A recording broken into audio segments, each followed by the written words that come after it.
Okay.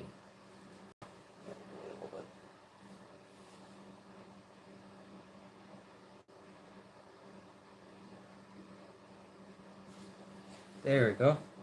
Hello everybody, my name is Markiplier. Welcome to my Nintendo Switch at the Doki Literature Club. I'm not sure if there's actually any difference of between the PC port and this, other than maybe trying to delete Monica. But yeah, that's new.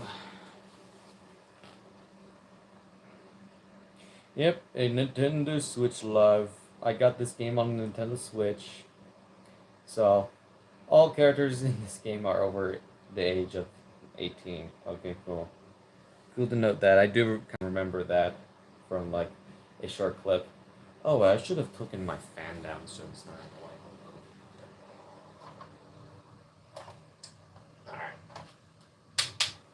Alright, cool. Anyways, this game is not suitable for children or those who are easily disturbed. Insulin suffering from anxiety or depression may not have a explain this game. Would you like to review detailed content warning? Nah, it's Doki. I know what I'm getting myself into. By playing Doki Literature Club, you agreed that you have noted the game's age rating in regression, and you contain constant to your to your exposure to disturbing content. Yes, Doki. That actually kind of looks very blurry. Maybe that's better. Or could I just move this up? Doki on the Nintendo Switch. This feels weird. And also, yes, I'm in a different room by playing this game. So, yeah. Normal still as the same. Okay, so. Oh, I gotta put in the name. Would be. I have an idea for the name. Oh dear, what is it? MC? No. Wow, wee.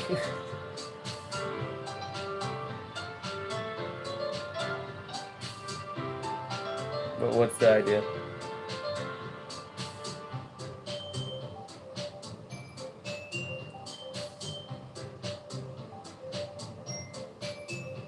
Give me a okay. Give me a sec. Okay. Alright, get it. The C and the X are right between each other. I get it. Misspell.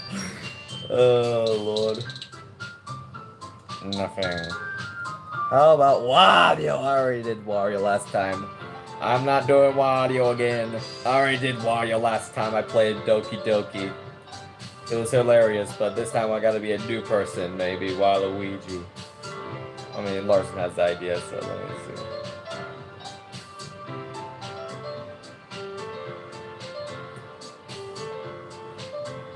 Try to name idiot. Alright. Sure. Why not? That sounds fun. Then Waluigi next. Yes, Waluigi. Idiot. What? Why did you send me back? What? Oh, okay. Oh, okay. Hey! Wait. Okay, I guess I got it. I see an annoying girl running towards me from the distance, waving her arms in the air. Jesus, this is actually really small text. I bet none of you guys can't even see the text at all. There we go. Is that like the settings? Can I mess around in the settings? There we go. Settings. How do I make my text speech thing bigger? Text speed. Oh, text speed. No. I want dog size. Yes. Okay. History. That's slightly better, I think. I don't know. Set skip. Um, unseen text. Alright, hold on. Skip unseen text. Wait. I'm getting myself confused.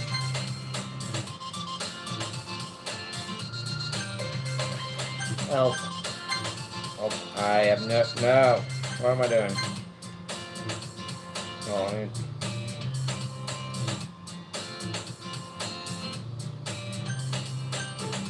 I'll just do it like this for now. Alright. That's slightly better. Still a little blurry on your end, but at least I can read it. I see an annoying girl running toward me from the distance, waving her arms in the air like she's totally oblivious to any attention she might draw to herself. That girl is Sayori, my neighbor and good friend since we were children. You know, the kind of friend you'd never see yourself making today.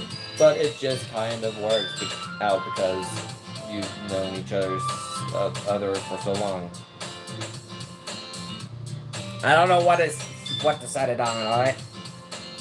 We used to talk to school together on days like this, but starting around high school, she would oversleep more and more frequently, and I would get tired of waiting up. But if she's going to chase after me like this, I almost feel better off running away. However, I sigh and idle in front of the crosswalk and let Sarah catch up to me. Jesus, this is kind of bright. Hurry up again! But I got you this time. Maybe, but only because I decided to stop and wait for you. Hey, you say that like you were thinking about annoying me. That's mean, idiot. Alright, now I know why you wanted me like this. Well, if people stare at you for acting weird, then I don't want them to think we're a couple or something. Fine. But you did wait for me after all. I guess you don't have it in you to be mean even if you want to. What did you say, Sayori? We cross the street together, make our way to the school. As we draw near, the streets become incredibly speckled, or whatever, with other students making their way daily commute. Hey, by the way, idiot, have you decided to join the club yet? A club? I told you already, I'm really not interested in joining any clubs. I haven't been looking either. And that's not true. You told me you would join the club this year. I did? I'm sure it's possible that I did in one of our many conversations where I immediately go along with whatever she's going on about. Sari likes to worry a little too much about me when I'm perfectly content just getting by on the average while stating my free time on games or anime. Uh-huh. I was talking about how you are worried you won't learn how to socialize or have any skills before college. Now, idiot, it's gonna be everywhere. Idiot. Your happiness is really important to me, you know? And I know you're happy now, but I die at the thought of you becoming a net in a few years because you're not used to the real world. You trust me, right? Don't make me keep worrying about you. Alright. I'll look at a few clubs if it makes you happy. No problem. No promises, though. You'll at least promise me you'll try a little. Yeah, I guess I'll promise you that. Yay! Why do I let myself get lurched by just a carefree girl? More than that, I suppose I even let myself relent to her. I guess seeing her worry so much about me makes me want to ease her mind at least a little bit, even if she does exaggerate everything inside of her head. Sorry, but 10 minutes. At school today is ordinary as ever. And it's all over before I know it. After I pick up my things, I stare blankly at the wall looking for an once of the clubs. Sorry, wants me to check out some clubs. I guess I have no choice but to start with the anime club. Hello? Sayori. Sorry, must have come into the classroom while I was spacing out. I look around, realizing I'm the only one left in the classroom. I thought I got you coming out of the classroom, but I saw you just sitting there, here, and spacing out, so I come in. Honestly, you're even worse than me sometimes. I'm impressed. You don't need to wait up for me if it's going to make you late to your own club. I thought you might need some encouragement, so I thought, you know. You know what? Well, I could come, that you could come in my club. Sayori, Yeah? there's no way I'm going into your club. Meanie. Sayori is vice president of the Literature Club. Not that I was ever aware that she had any interest in literature. In fact, I'm 99% sure she only did it because she thought it would be fun to help start a new club. The fan is peeing into my eyes. Alright, that should be better. Since she was the first one to show interest after the one who proposed the club, she incurred the title Vice President.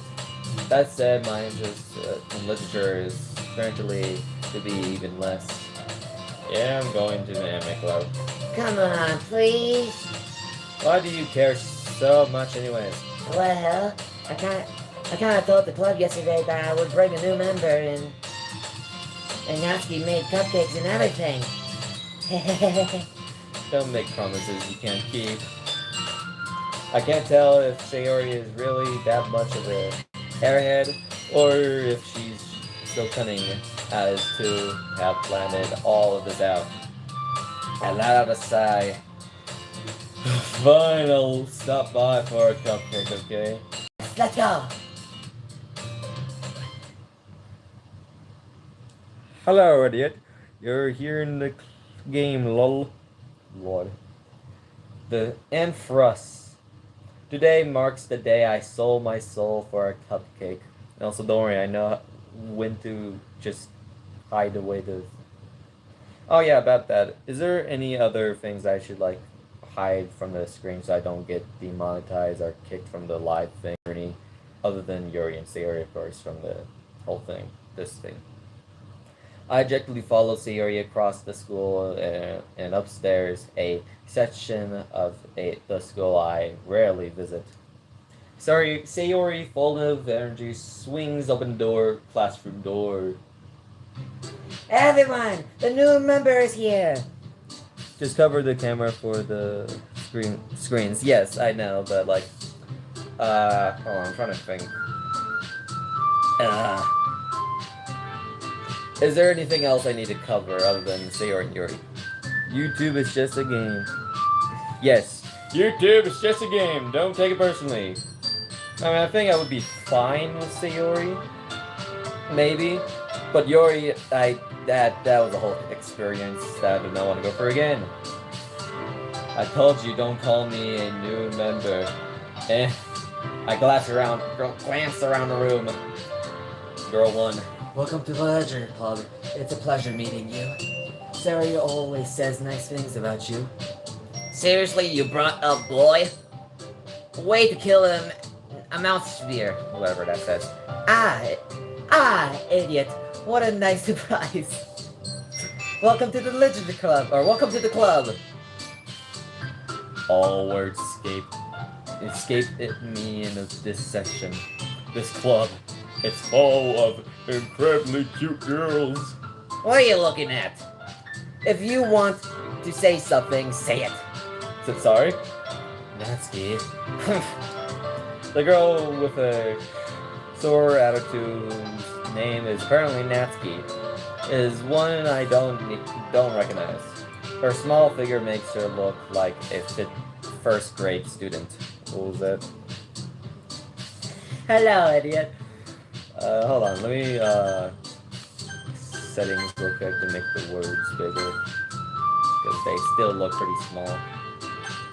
Might as well, like, do this as well. Okay, that should be good. Oh yeah, that looks...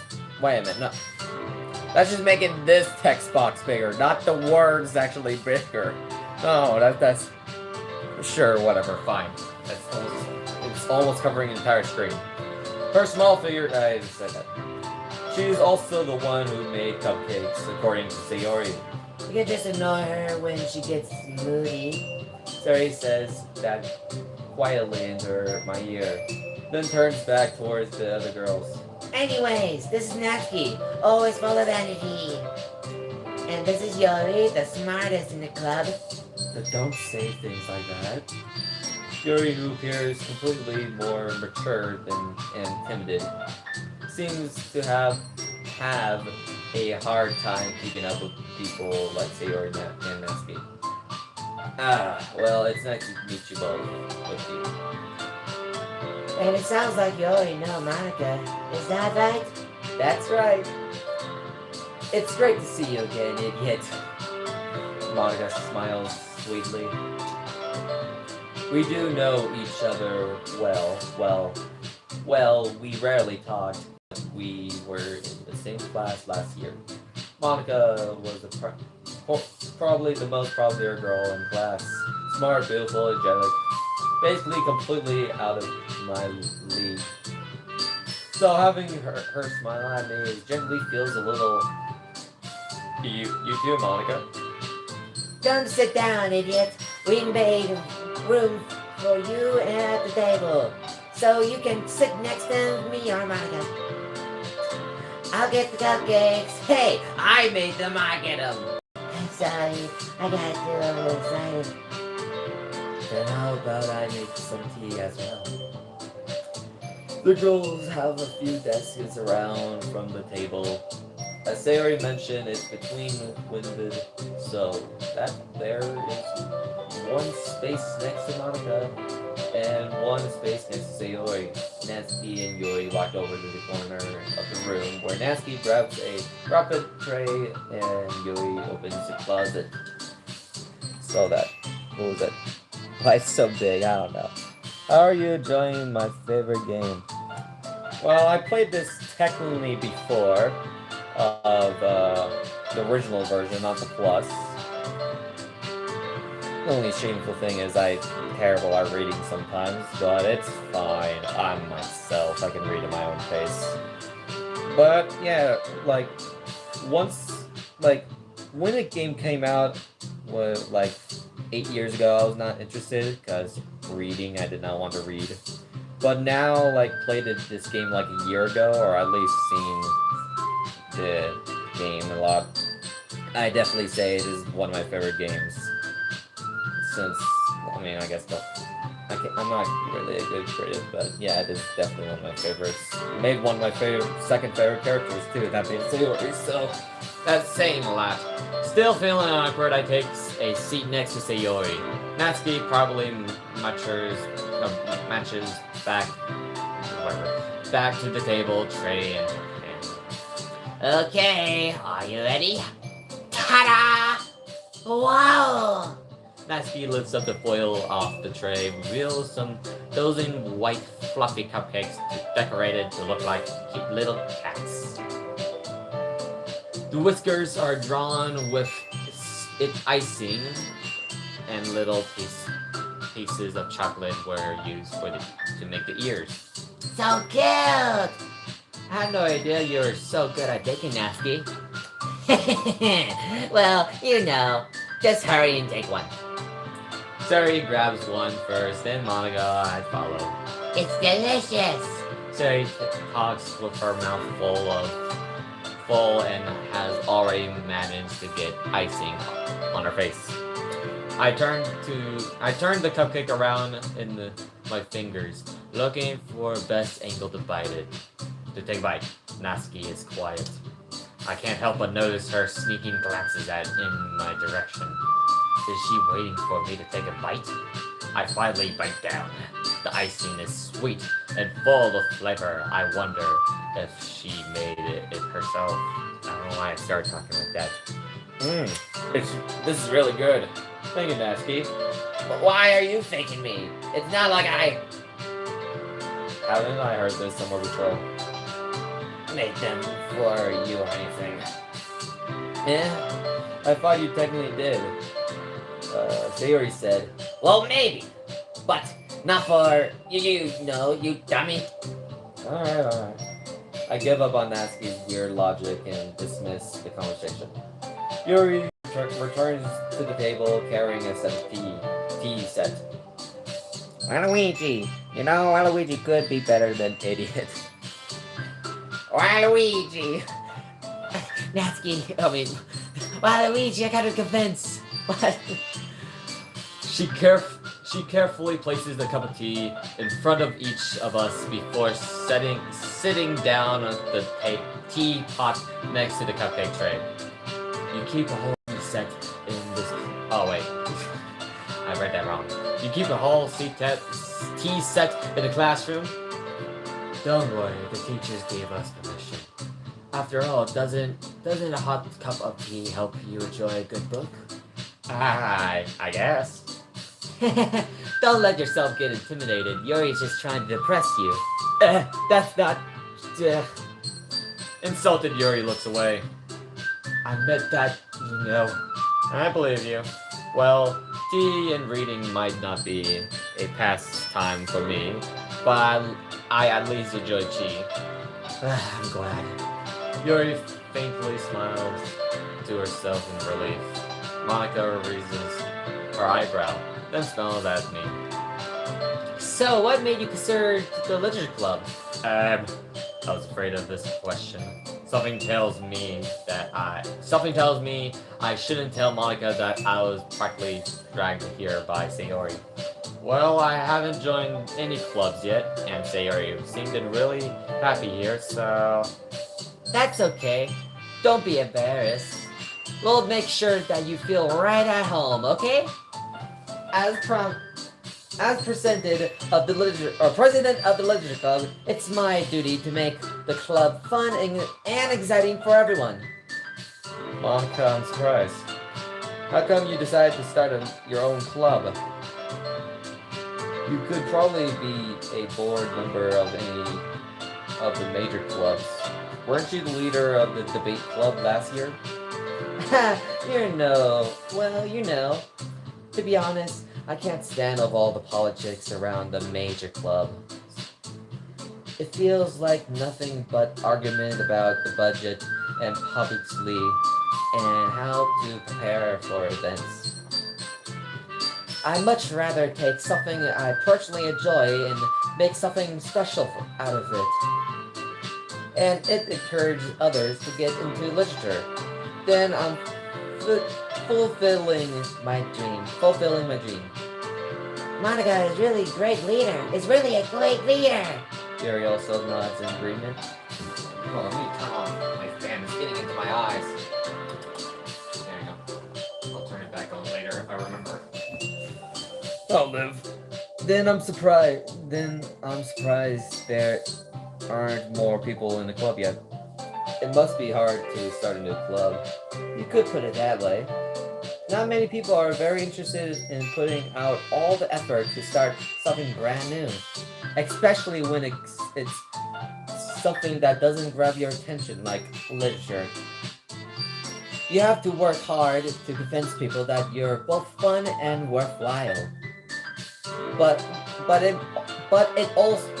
it makes school events like the festival that much more important. I'm convinced that we can all really grow this club before we graduate.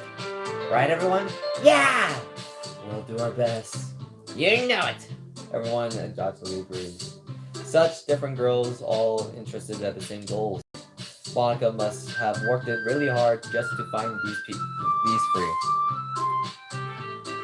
Maybe that's why they were all so diligent by the idea of the new member joining. Though I still don't really know if I can keep up with their level of passionate about literature. So, idiot, what kinds of things do you like to read? Among Us. So Gomia. I have no idea what that is. Well, considering how little I read these past 3 years, I don't really have a good way to answering the manga. I muttered quietly to myself, joking. Natsuki's head suddenly perks up. It looks like she wants to say something, but she keeps quiet. Not much of a reader, I guess. Well, that can change. What am I saying? I spoke without thinking after seeing Yuri's sad smile. Anyways, what about you, Yuri? Well, let's see. Yuri traced the rim of her teacup with her fingers. My favorite are usually novels that build deep and complex fantasy worlds. The level of creativity and commission, or whatever, behind them is amazing to me. And telling a good story in such a virgin world is clearly impressive. Yuri goes on, clearly passionate about her reading. She seemed so reserved and timid since the moment I walked in, but it's obvious by the way her eyes light up that she finds her comfort in the world of books, not people. But you know, I like a lot of things. Stories with deep, strong words. Physically amounted usually it mirrors me as well. Isn't it amazing how a writer can so deeply take advantage of your own lack of imagination to completely throw you for a loop? Anyways, I've been reading a lot of horror lately. I read a horror book once. I desperately grasped something I can relate to at the minimal level. Oh, I should turn it down. Some people cannot probably even hear me. Let me turn it down just a little bit. That's good.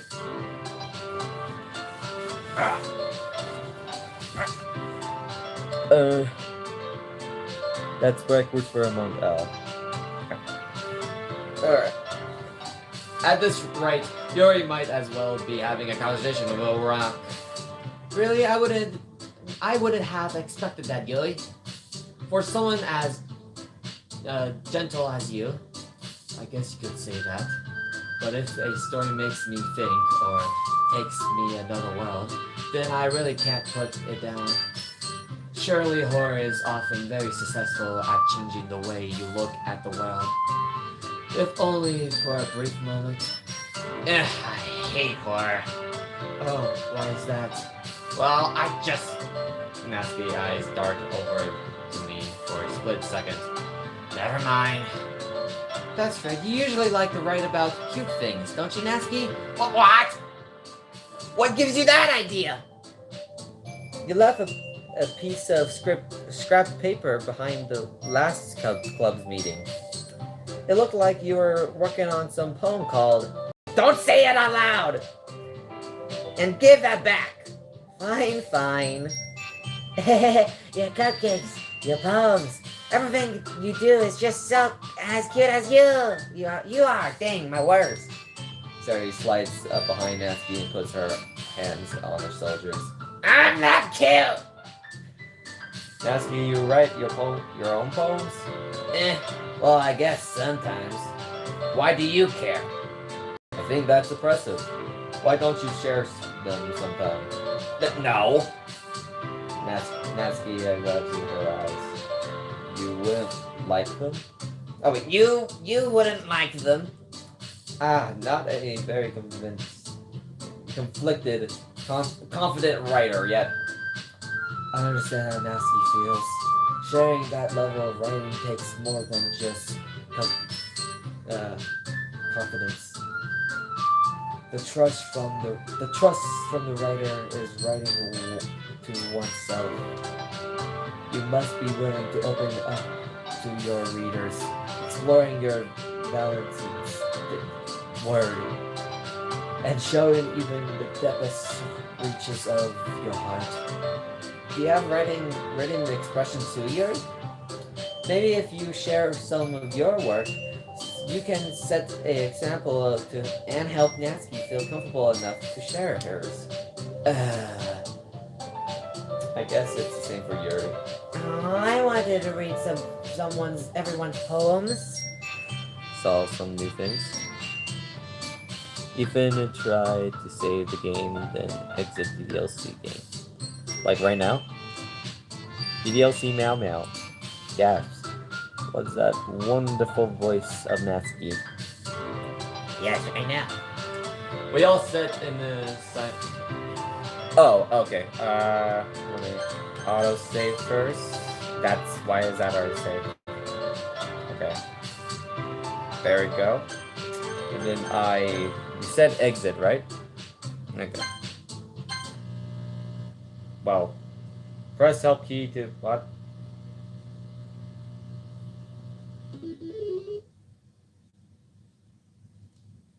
What is this?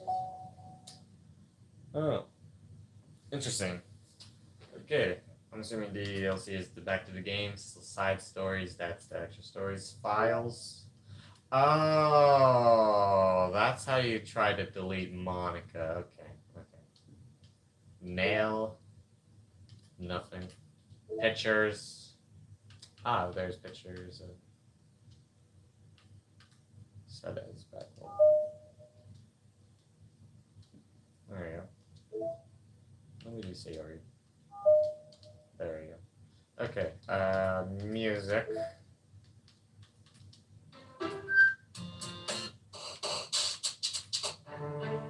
Oh, that's new. Okay, cool. Settings, that's just the usual settings. Sounds, volumes, English. Data collected, 3%. Only 3%. Okay. I think this is enough. Alright, back to the game. Welcome to Windows 69/J. Welcome to the desktop. You completed 3%. I'm 3% done, let's go! Oh, there's like, okay, there's probably a lot of things I have to do to, hint, you can use the skip button, yeah, to fast forward through text you already read, yeah. Probably will not do that just quite yet, I don't know. Maybe I could have 100% this game, but who knows. We all sit in silence for a moment. Okay, I have an idea, everyone. Natsuki and Yuri look quizzily. Monica, excuse me. Let's all go home and write a poem for our own. The next time we meet, we'll share them with each other. That way, everyone is even. Yeah, let's do it! Plus... She said it! She said plus! Now that we have a new member, I think it will help us all get a little more comfortable with each other and strengthen our bond of the club. Isn't that right, idiot? Monica smiles warmly at me once again. Hold on. There's still a problem. What's that? Now that we're back in the original topic of me joining the club, I bluntly come forward with what's been on my mind the entire time. I never said I would join this club. Sayori may have convinced me to stop by, but I never made any decisions. I still have other clubs to look at, and I lose my train of thought as the music loops. All four girls stare back at me with dejected eyes. But, I'm sorry, I thought...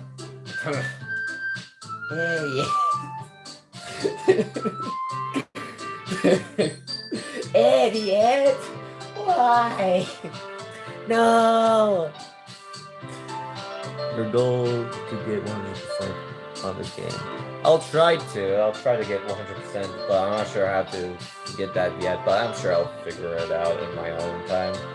I'm sure I had to go through all the girls' quests, like Sayori, Yori, and Natsuki, or maybe even like a true ending that we did last time, and the side questions, and maybe even secrets or all that stuff.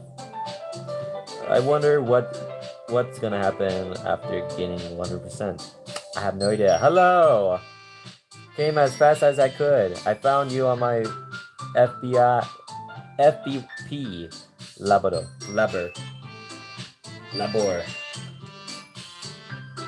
You all. I'm defenseless against these girls. How am I supposed to make a clear-headed decision when it's like this? Because I am a mature man and I definitely do not have feelings against girls, apparently. If writing a poem is a price I need to pay in order to spend every day with these beautiful girls. Alright. Okay, I decided then. I'll join the literature club. One by one, all the girls lighten up, eyes lighten up. Yes! Yes! I'm so happy! Sayori wraps her arms around me, jumping up and down.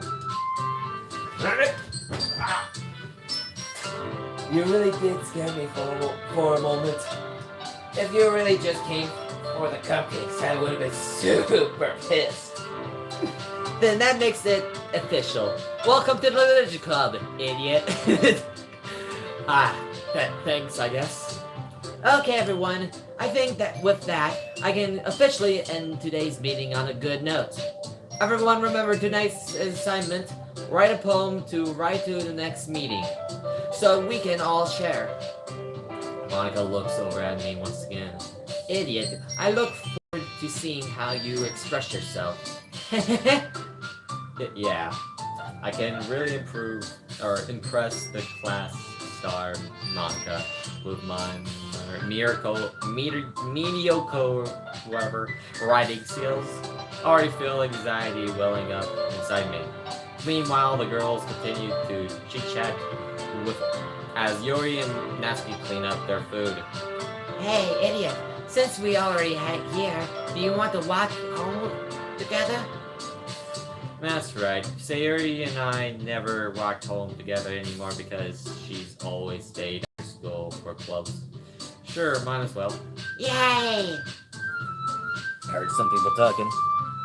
Jeez, there's a lot of people here. They really want the Doki Literature Club Plus. Hello, yippee! Hello, but for real, who though, what's good, y'all? Hi, I got, nice. Good on you, Mr. I'll just call you Yad to be. I'm on vacation with, country, I'm pretty sure. I can't read good. What did I just came back to? A lot of people, let's just say that. 5 likes. Anyway, with that, the two of us Depart the club room and make our way home. The whole way, my mind wanders back and forth between the 4 girls. Sayori, Natsuki, Yori, and of course, just Monica. Will I really be happy spending every day after school in Luigi Club? Perhaps I'll have the chance to grow closer to one of these girls. Alright, I'll just need to make the most of my dances, and I'm sure good fortune will find me. And I guess that starts with writing a poem tonight. Okay. It's kind of weird how they do it. Yeah, I know how to do this. Okay. Victor Sus, no, Okay. Last time I played DDLC live, not behind the scenes, getting the true ending, I mainly just went for, well, who did I go for first? I did Yori, and then Natsuki or Sayori. It's like one by one. So I think I'm just gonna go to a straight path to something that I have not really seen much of story-wise, I guess. I don't know. Okay, yes. That's Sayori. Oh, I should have saved. I'll save. Might as well save right now. Hold on. Sure. Well, it's fine. This. Yes. No. Lollipop fire. Dang it. Sayori. Depression. Dang it, Sayori. I should have known. Okay. No. No. Okay, maybe this could be a Sayori route. Okay, I guess we're going for Sayori. I was gonna go for Yuri, but for some reason I'm getting more Sayori than Yuri, so let's just go for Sayori then. Maybe if I'm gonna even get Sayori. Oh, I don't even know who's in between anymore. Oh, I'm getting more Yuri now. More Yuri. Oh, there's Sayori. That's Doki Doki. Oh, that's the person asking. Pain. Daydream. Family. Skirt. Heart. Okay, I guess we got Sayori. If you guys were wondering where I was, as you Larson and Ethan probably already know the answer, but the rest of you guys probably won't. Yeah, he was playing Outcome Memories, folks. Probably. I could be wrong. Hi again, idiot. Glad to see you didn't run away on us. Nah, don't worry. This might be a little strange for me, but I at least keep my words. We saw. Well, I'm back at the Losers Club. I was the last to come in, so everyone else is already hanging out. Thanks for keeping your promise. Thanks for keeping your promise, idiot.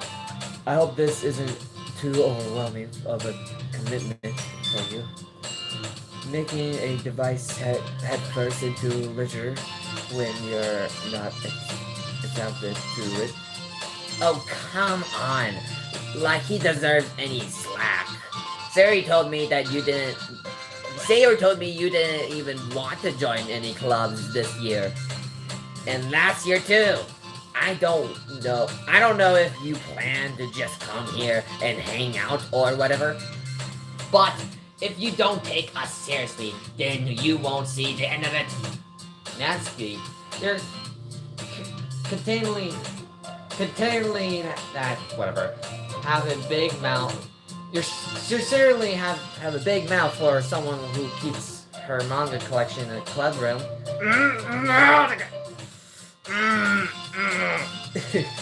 Natsuki finds herself stuck between saying Monica and manga. Manga is literature. Yeah. Yeah. Papyrus. So you're correct. I was on OM breaking ankles and also dying to stupid freeway. I had that stupid discolor unbalanced rodent. Play faster. Swiftly defended, whatever. Natsuki plops back into her seat. Don't worry, guys. Idiot always gives it his best as long as he's having fun. Excuse me. He helps me with busy work without me even asking. Like cooking, cleaning my room. How dependable. Sorry, that's because your room is so messy despite it's distracting. And you almost set your house on fire. Or you almost set your house on fire once. Is that so? You two are really good friends, aren't you? I might be a little jealous. How come? You and Idiot can become good friends too. Sayori. Yeah. As usual, Sayori seems oblivious to the weird situation she just put me into. Yori even brought you something today, you know? But by Sayori, Me? not really. Don't be shy. It's really nothing. What is it? But never mind. Sorry made it sound like a big deal when it it's really not. What do I do? I'm sorry, Yuri. I wasn't thinking. I guess that means it's up to me to rescue the situation. Oh, I guess I did got the Yuri up then. Who's your favorite DLC character? Mine is Sayori. I really relate to her. Me too. I like separating from DLC and just focusing on my favorite characters in general. Sayori is definitely second place in my favorite characters. I don't know why, she just sticks out to me so much, but yeah. I guess that means it's up to me. Yeah, I already said that. Hey, don't worry about it. First of all, I wasn't expecting anything in the first place. So, any nice gesture from you is a pleasant surprise. It'll make me happy no matter what. Is that so? Yeah, I don't want to make a big deal if you don't want it to be. Alright.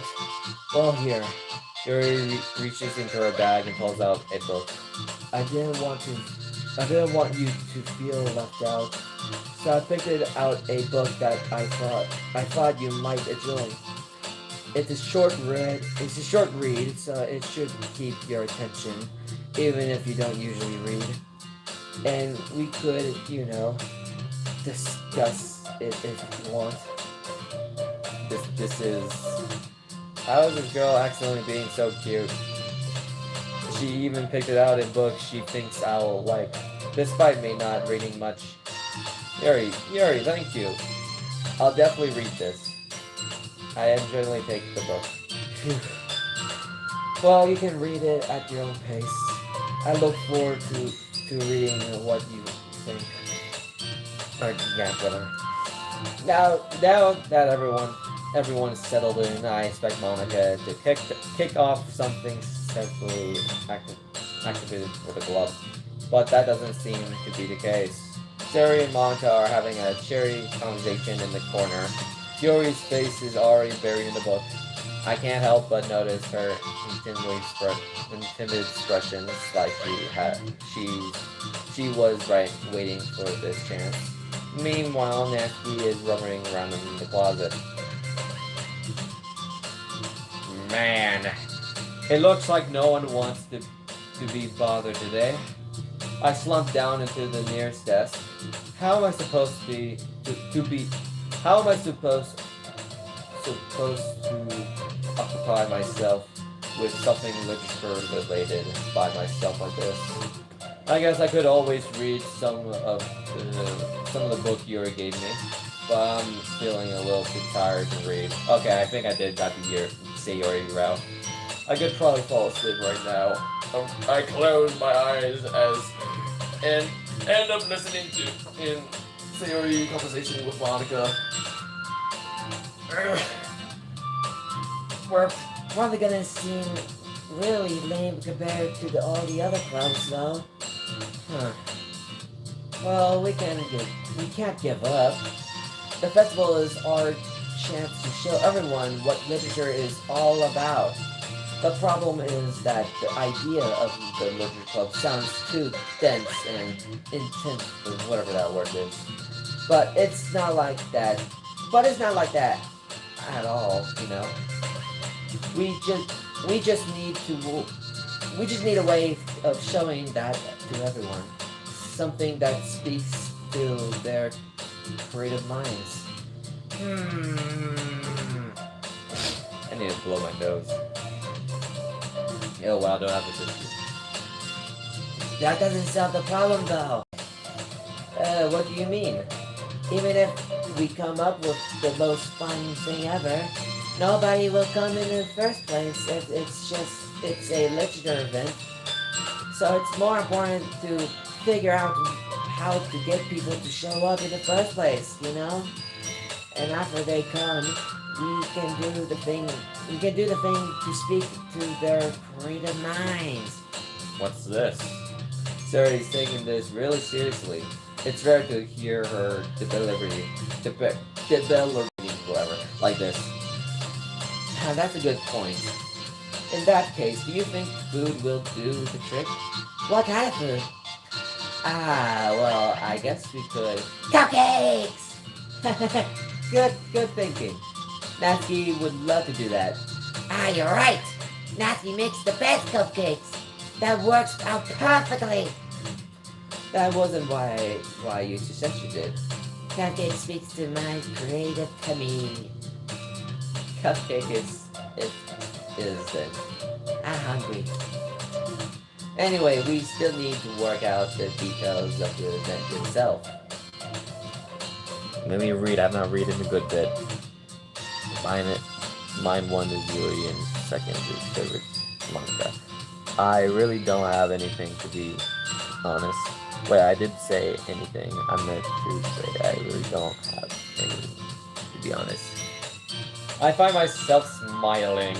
In the end, Sayori is still her usual self.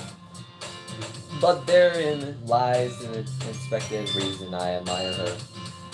Unlike me, who has trouble finding any momentum at all, Sayori can put her mind to things and make them come to life. Burps. Thanks for fulfilling the lines, I guess. I don't know.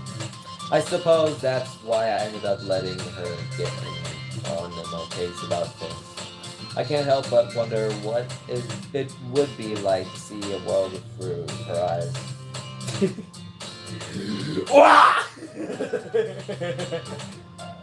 I open my eyes to find Aries' face filling my vision. I nearly fall out of my chair. Sorry. Wait. Actually, I'm not sorry at all. It's your fault for sleeping like that. This isn't a napping club. Does our school have a napping club? You're staying up late again, aren't you? Now that you're in the club, you're gonna have less time for anime, you know? You'll need to get used to it. Don't say that so loud. I glance over at my soldier to see if Monica over here. It's true, though. Yeah, I know. You're always looking out for me, Joey. It's what I do best. That's the problem. What about you? You look out for me better than you look for yourself. You're still oversleeping every day, aren't you? Not every day. That's not very convincing. How many days this past week have you gone up on time? It's a secret. I knew it. Come on. At least give me a benefit of a doubt. I can't even do that. Look, Sayori, it's written all over you. Eh? Sayori glances around herself. How is it written all over me? You're clearly in a rush in this morning. Look, your hair is sticking out all around here. I run my fingertips down the side of Sayori's hair, trying to straighten it out. It's becoming smithers now. Man, you really need to brush this. My hair is just really hard to get right. I won't fall for that. There's more than just your hair. Look, your bow isn't straight either. And there's a toothpaste stain on your collar right here. I tried to wipe off the stain with my fingers. But nobody would even notice that. Of course they won't. Of course they would. Nobody's gonna tell you about it because they don't want to embarrass you. Fortunately, I don't really care about it. Hey, you mean? And you don't even keep your browser buttoned up. Seriously, Sayori, why do you think you don't have a boyfriend yet? Ouch, that actually hurt. That's super mean. Sorry, but you'll thank me later. I start to button her about blazer from the button. Once you see how much better you look, you'll change your mind. This is so funny. What is? Well, I was just thinking how weird it is to have a friend who does these kinds of things. Eh? Don't say that. You'll make me feel weird about it, stupid. It's okay though. I'm happy we're like this. Aren't you? I guess. Hey, be careful. The button might come off. Why is this one so hard to close? I struggle to fully close the button near her chest. Does this thing even fit? Does this thing even fit you properly? It did when I bought it. If you ever button it again, you would have noticed sooner that it doesn't fit you anymore. What are you smiling about? It means my boobs are getting bigger, I guess. Don't say that out loud. Anyways, you look much better now. Why does it feel so strange seeing Sayori's blazer bottom up like that? But it's so stuffy. It's not worth it at all. Sayori hastily unbuttons her blazer once more. Phew, that's so much better. I'm gonna read the chat again. Sayori jump scare. Anyways, back FNAF World 2, come on, gambling, please. Oh my god, I did it. And don't forget, we also getting security breach too. Yeah, I know. Girlfriend. A female has spawned. Hello, female. Sayori puts her arms out and twirls around. So if I keep it unbuttoned, then I won't get a boyfriend, right? What kind of logic is that? And why are you saying that like it's a good thing? Because if I had a boyfriend, then I wouldn't have let you do things like this. And you take care of me better than anyone else would anyways. So that's why I'm keeping it unbuttoned. Stop saying all these embarrassing things. Eh? I didn't say anything embarrassing. Jeez. Well, anyway, just focus on trying to wake up a little earlier. Only if you force on going to bed early. Fine. It's a deal. I guess we really are better of taking care of each other than we are taking care of ourselves. Yeah, I guess so, huh? So maybe we should come wake me up in the morning. You're doing it again, Sayori. But I was just joking at that. Man, it's impossible to tell if you sometimes. Okay, everyone. I've become a woman, oh no. Monica suddenly calls out. Why don't we share the poems we wrote now? Yay! Idiot, I can't wait to read yours.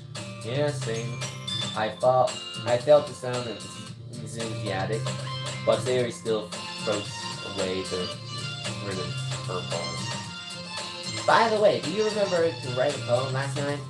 Yeah. My relaxation ends. I can't believe I agreed to do something this so embarrassing. I couldn't really find much inspiration since I'd never really done this before. Well, now that everyone's ready, why don't you find someone to share with? I can't wait. Sayori and Monica they pull out their phones. Sayori's is on the wrinkling sheet of loose leaf torn from the paper note. On the other hand, Monica wrote hers on an exploration notebook. I can already see Monica finishing her handwriting from where I sit. Natsuki and Yuri reluctantly completely as reaching into their bags. I do the same myself. Who should I show my poems first? I'm gonna get a popsicle and then you tell me, or whoever, I don't know. Tell me what I should pick first. I'm going to get a popsicle.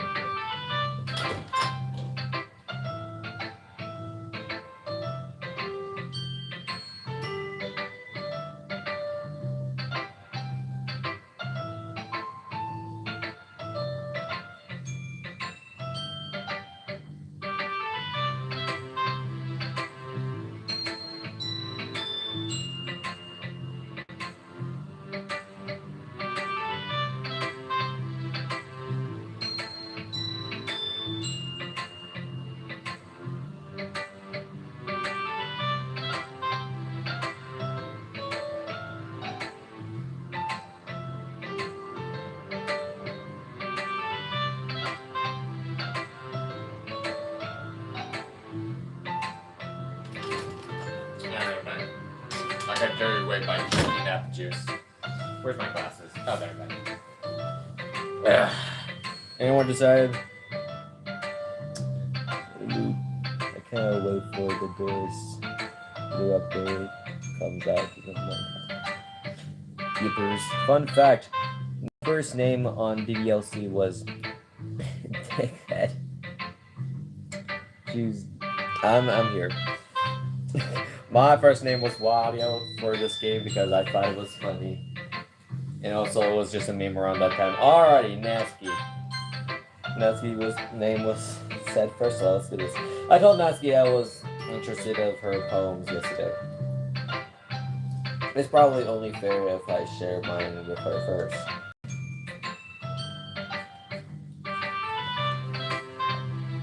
Huh. Edit. If you're not going to take this club seriously, then go home. What? Harass? What does that mean? What? You expect me to believe that you actually put effort into this? Do you think I'm stupid? I'm not a writer. Maybe it's not very good. But yeah, I did put in effort. We all start somewhere, right? If you're still proud of the first poem you ever wrote, then I'd like to read it. Ah! Painful to think about. Wait. Yeah, fine. Well, sorry. You'll get better at it once. Why are you shy to eat when we're talking a lot? I'll tell you one important thing. But you're better off just trying again. Fair enough. Well, do each other their own, I guess. Anyway, I guess I gotta share mine now. Knowing you'll probably think I'm stupid. Alright.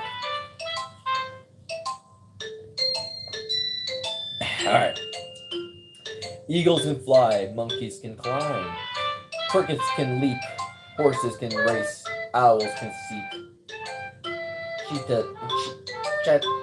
cheetahs can run, eagles can fly, people can try, that's about it. Yeah, I told you that you weren't gonna like it. I like it. But just be honest. I am. Why are you so convinced that I wouldn't like it? Well, because everyone in high school thinks that writing has to be all sophisticated and whatever and suck stuff. So people don't even take my writing seriously. Isn't the point that poems are for people to express themselves? Your writing style wouldn't make your messages any less valid. Yes, exactly. I like when it's easy to read, but it hits you hard. Like in this poem. Seeing everyone around you do great things can be really disheartening.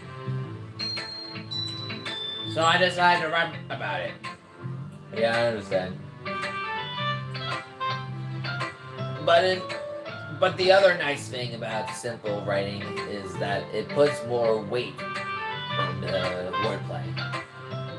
Like I set up for a rhythm at the end, or rhyme in the end, but then made it fall flat on purpose.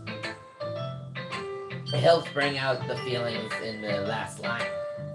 So you did. I guess more went into it than I realized. That's what I meant. That's what it means to be a pro. I'm glad you learned something. Oh, I mean, didn't expect that from the youngest one here, did ya? Yeah, I guess so.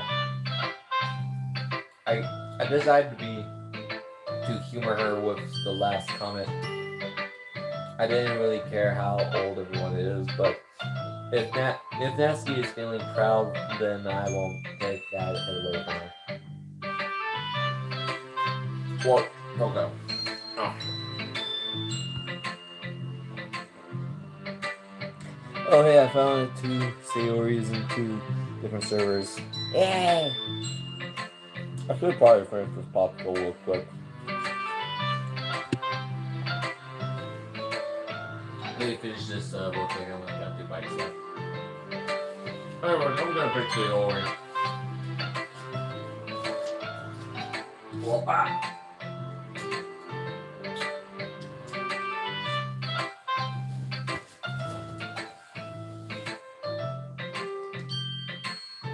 Oh my goodness!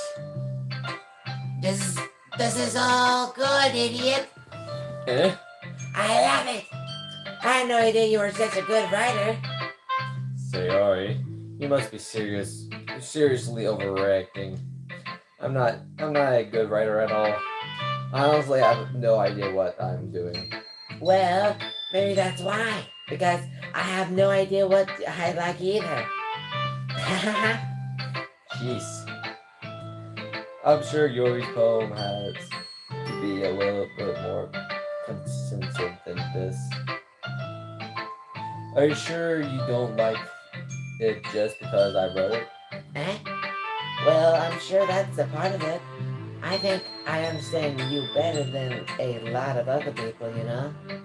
So when I read your poem, it's not just a poem, it's an idiot poem. And that makes it feel extra special. Like I can feel your feelings in it. Sayori hugs the sheet against her chest. You're so weird, Sayori. I'm really happy just that you wrote one. It just reminds me of how you really a part of oh, I gotta reread that. it just reminds me of how you really are a part of the club now. Not to mention the fact that I'm standing in front of you in the club room. Well, of course. I'm not really into it yet, but that doesn't mean I'll break my promise. See? It's like I said before, idiot. Deep down, you're not selfish at all, you know? Trying new things like this for other people, that's something that only really good people do. Thanks, Sayori. I'm not sure if Sayori sees the full picture of my motives here. Then again, I can't deny that she's part of the reason I joined. Knowing how much this means to her and all. Yeah. And I'm gonna make sure you have lots of fun here, alright? Are we okay? Alright. That will be my way of thinking, yeah. Alright, I'm going to hold you to that then. Yay! Now you'll my poem too, right? Don't worry, I'm really bad at this too. Hehe. Well, let's see about that. Lord, a lot of reading.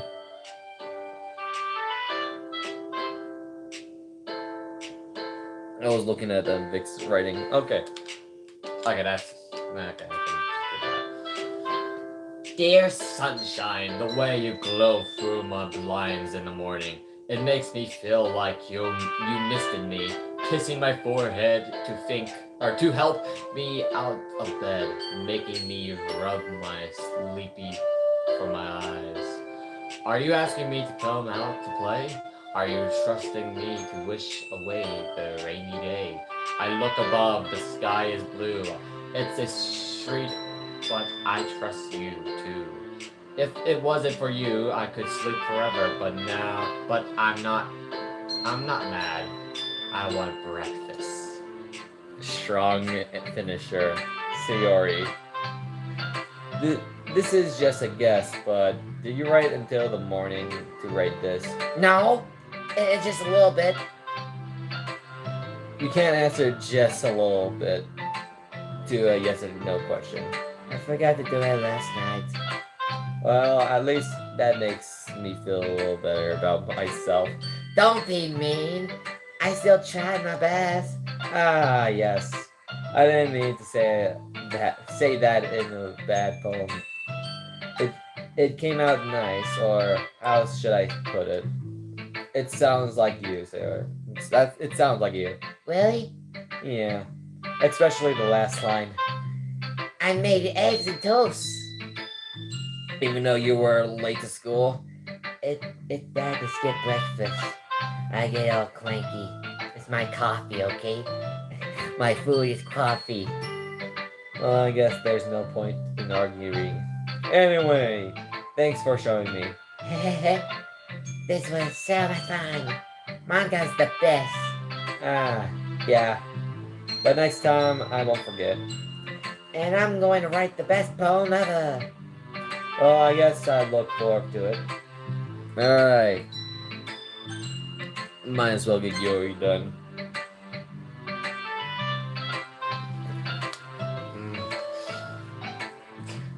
She sniffs the poem. Yuri stares at the poem. A minute passes, more than enough time for her to finish reading. Oh, so sorry. I forgot to start speaking. It's fine, don't force yourself. I'm not. I just need to put my thoughts into words. Hold on. Okay, this is your first time writing a poem, right? Yeah. Why do you ask? I'm just making sure. I guess that it might be after reading through it. So it's that bad. No! Did I just raise my voice? Oh, I'm so sorry. Yuri buries her face into her hands. I couldn't help but notice that it's been several minutes and we really haven't gotten anywhere. It might take Yuri a while to get used to new people. It's fine, I really didn't notice. What were you saying? It's just that there are specific writing habits that are usually typical of new writers. And having been through that myself, I kind of learned to pick up on them. I think the most noticeable thing I recognize in this writers is that they try to make their style very deliberate. In other words, they tend to pick up the writing style separate from the topic matter, and they form fit the two together. The end result is that both the style and the expressions are weakened. Once Yuri finds her train of thought, it's as if her demeanor totally changes. Her stammering is completely gone, and she sounds like an expert.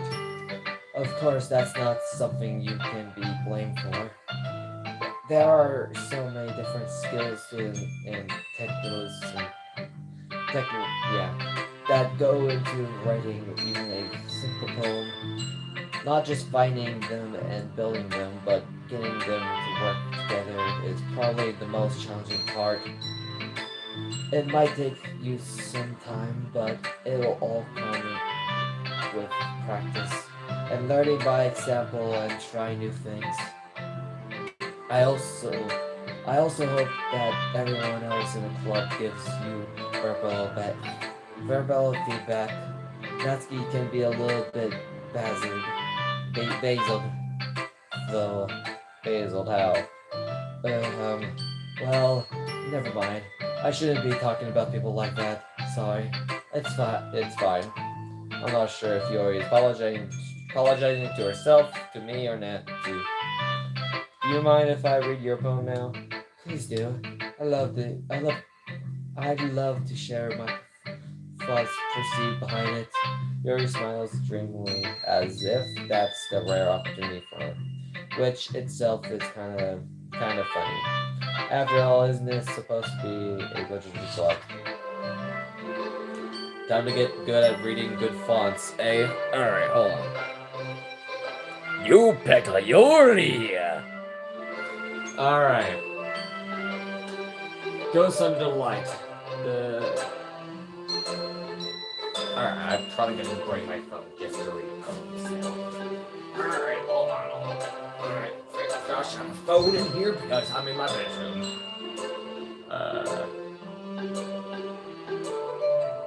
Hold on, let me. Hopefully this will translate what. Why does it have flash on? It should not have flash on. No. That's just covering one word.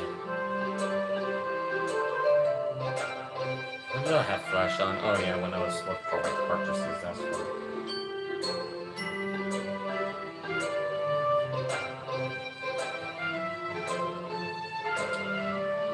Alright. Anyway, Flashbang. My flash was on, so. Ghosts under the light. The verses contains the warm glow of an enduring ember streetlight with a sticking blue-green hue of the future. Wait a minute. I was not even reading the full thing, I don't think. Wait, no! But...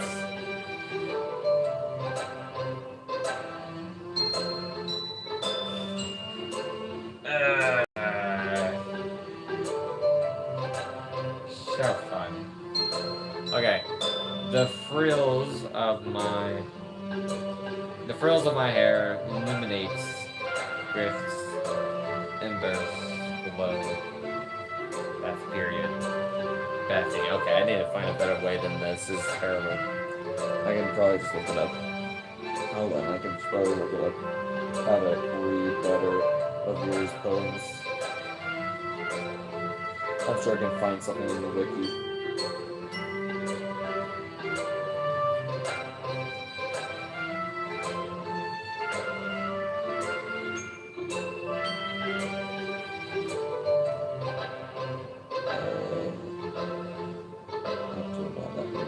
Not Act 2. The Ghost Under the Light. The frills of my hair illuminates breaths. I hope I said that right. The ember glow, batting, it must be this one.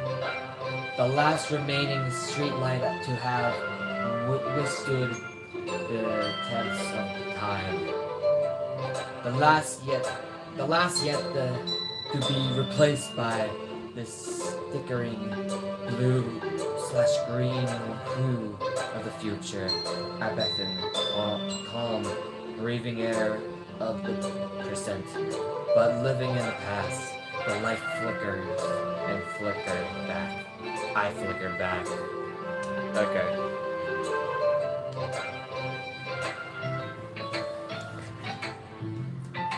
I'm sorry. I'm such a terrible at handwriting. What? I wasn't thinking about that at all. Even though it took me like 5 minutes to bring out just to read your poems. Before reading the poems, check the gallery photo you unlocked. It seems it in game. Okay. Hold on. Let me save to right here. And let me see DLC real quick. Oh, it just puts me here. Okay, side stories. I have unlocked part 1. I probably do the side stories later. Then pictures. What have I unlocked? Oh, poems. Okay, I unlocked poems. Okay. Oh, okay, and then all the pictures from the games as well, and the early designs as well. Cool. Okay, that seems to be it. Hold on. Looking at those. Wait, what was those? Secrets. Okay, so there's secrets. Backgrounds. I'm surprised this is not all the backgrounds actually.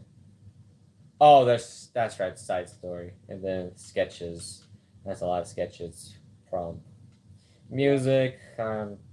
What music is new here?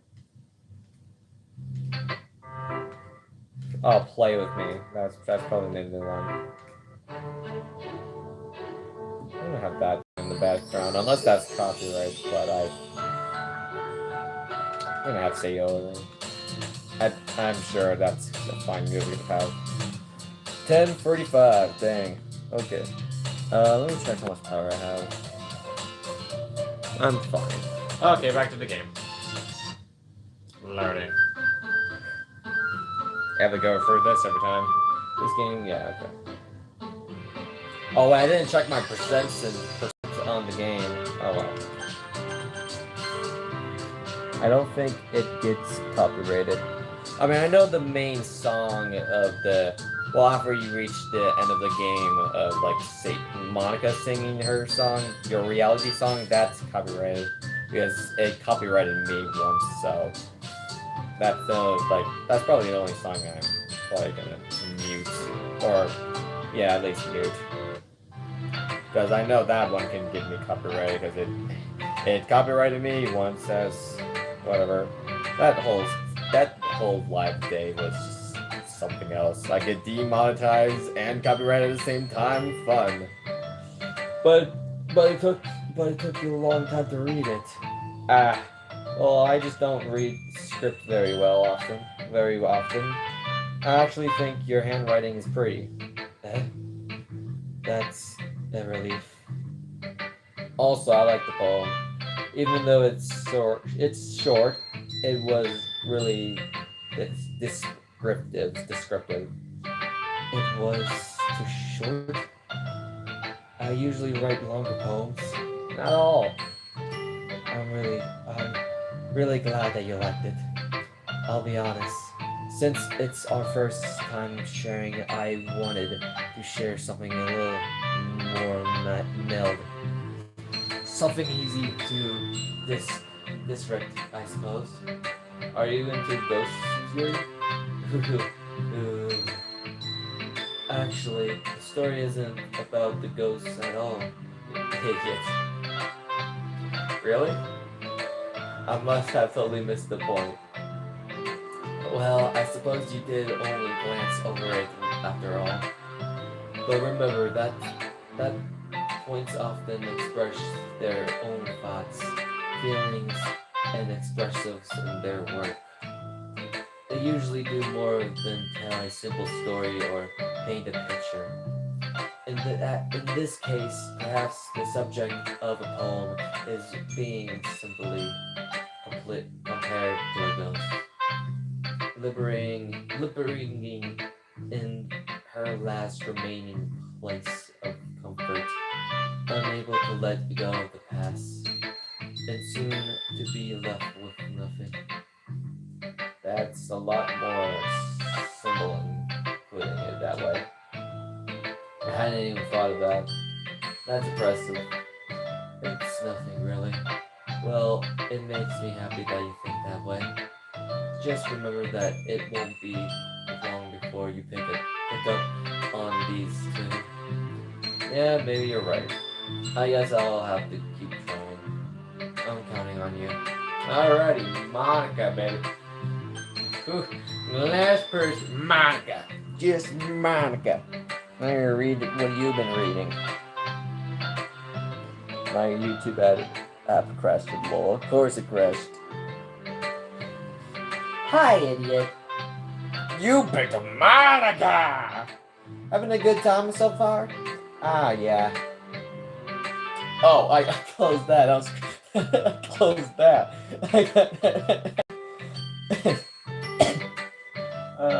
Oh wait, can I? Oh, I just remembered like a secret.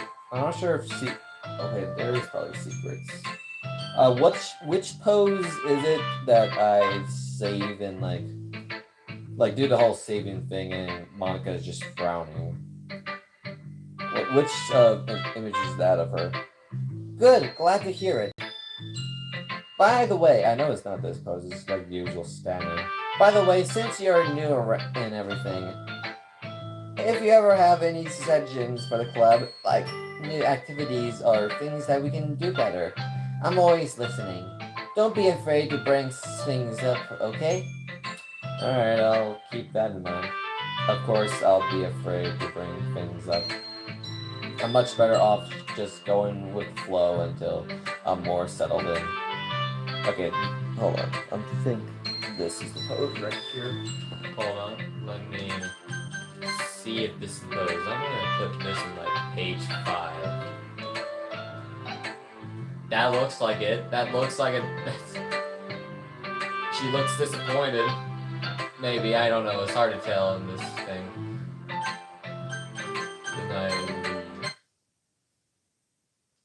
Okay, nothing. Oh god, it's just dead silent. Did that? I thought I would unlock at least a secret. No, I guess not. Oh, I forgot to check I forgot to check my percentage. So whatever. Darker. Alright, hold on. Page 5. That looks like a down Monica anyways, right? Look, it looks like a down Monica. I gotta go back over again. Oh. Okie dokie. Hold on, let me zoom in. I can't tell if that's a down Monica. Okay. Ah! Alright, enough messing around. Let's just... Anyway, want to share your poem with me? It's kind of embarrassing, but I guess I have to. Haha. Don't worry, idiot. We're all a little embarrassed today, you know. But it's that sort of barrier that we'll all learn to get past soon. Yeah, that's true. I hand Monica my poem. I like this one. It makes me think of something Sayori would like. So that is so? Is that so? You and Sayori are really good friends, right? It wouldn't be surprising if you had those two sorts of things in common. Ah, well, we may be good friends, but Sayori and I are actually really different. That may be the case. But maybe there are also some similarities that you wouldn't expect. The way she talks about you, it sounds like the two of you really care about each other's well-being, even if it show it in different ways. It ends up being more similar than you think. So I think that's a kind of vibe I get when reading your poem. You sure you're not reading into this too much? I could be. Oh gosh, I just sound like yours. But in any case, Sayori's writing has kind of a gentle feel to it. I can tell that she likes exploring with emotions like happiness and sadness. Who knows? Who knew that someone who's so happy would enjoy sad things too?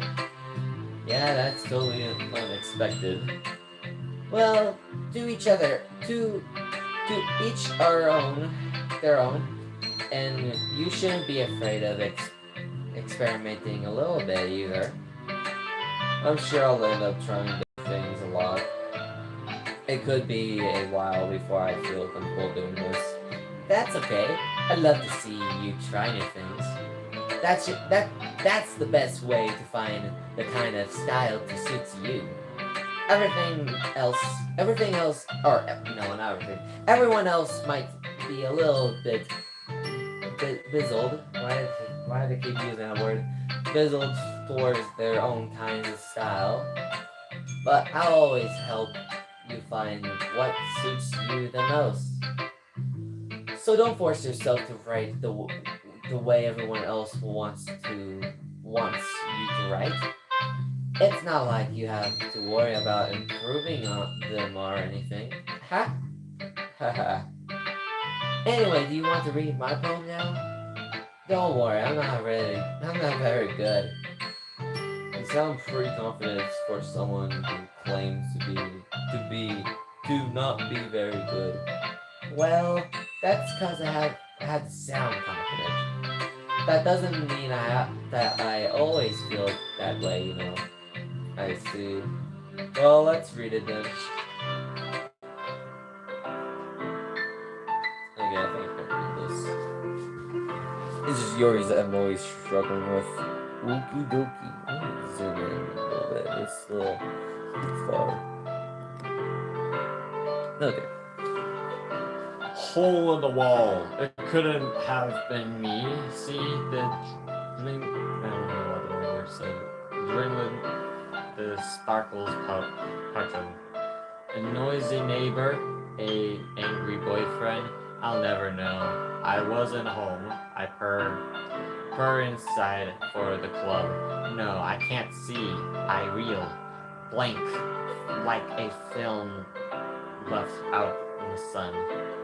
But it's too late. My reactions already sorted with a formatted copy of the meaningless image. It's just a little hole. It wasn't too bright. It was too deep. Straighting forever into everything. A hole is infinitely chose. Oh, geez, where am I at now? Hold on. Oh, okay. Oh, okay, I see. It was too deep suddenly for forever into everyday. Into everything. A hole is inflicted choices. I realize now that I wasn't looking in, I was looking out. And he, on the other side, was looking in. That's okay. I know what that's entailing. So what do you think? It's very freeform, if that's what you call it. Sorry, I'm not really the right person to ask for feedback. It's okay. Yeah, that kind of style has gotten pretty popular nowadays. That is, a lot of poems have been putting inspiration on the timing between words and lines. When performed out loud, it can be pretty powerful. What was that inspiration behind this one? Well, I'm not sure if I know how to put it. I guess you could say that I had some kind of inclination recently. It's been influencing my poems a bit. Inflation? Yeah, something like that. I'm kind of nervous to talk about deep stuff like that because it's kind of coming on strongly. Maybe after everyone is better friends with each other. Anyways, here's Monica's writing tip of the day. Sometimes when you're writing a poem or a story or a brain gets too fixated on a specific point, if you try so hard to make it perfect, but then you'll never make any progress. Just force yourself to get something down on the paper. Intended it up later.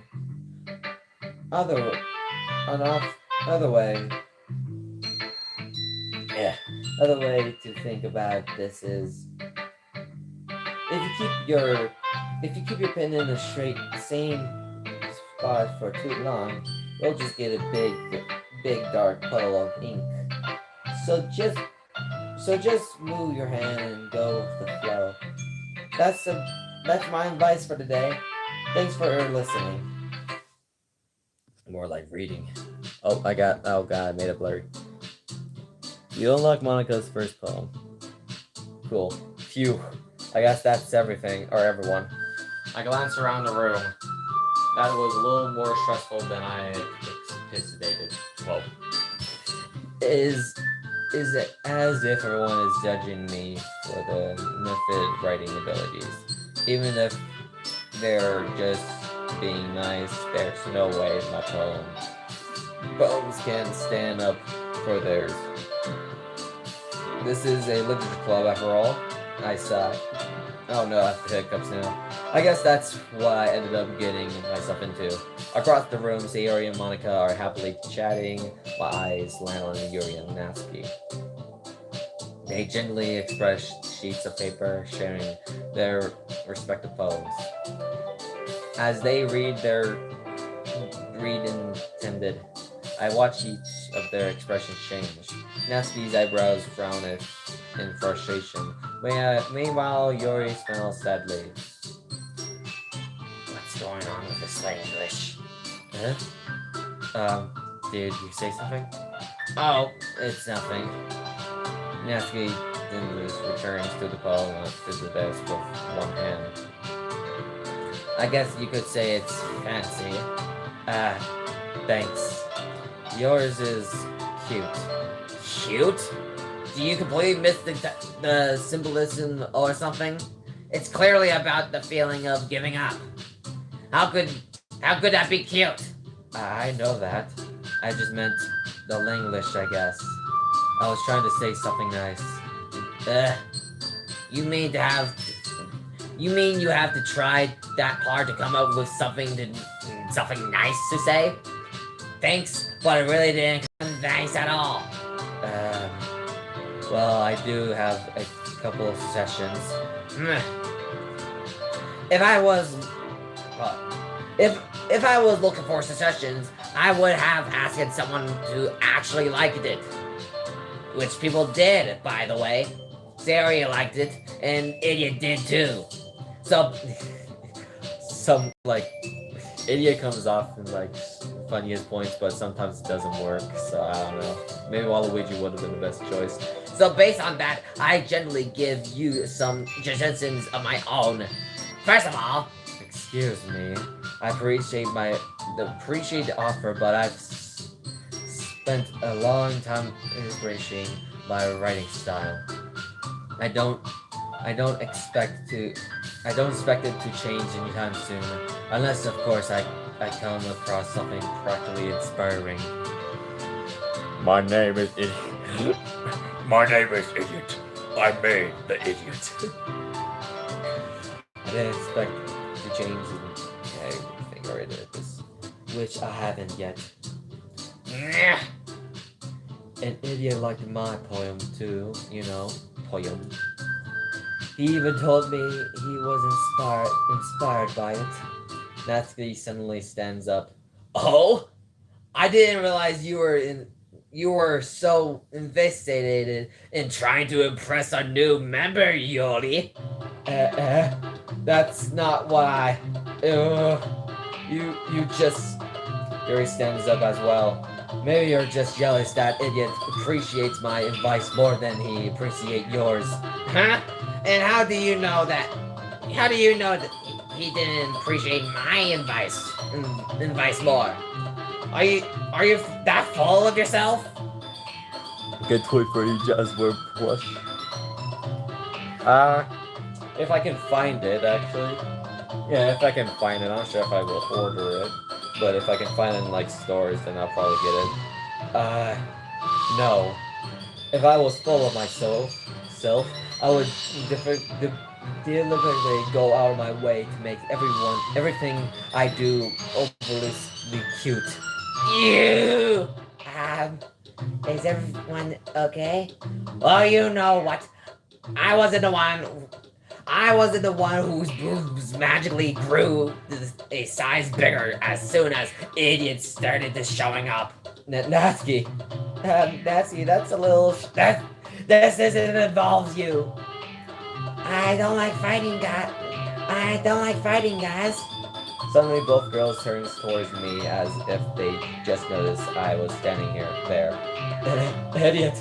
She's just trying to make me look bad. That's not true.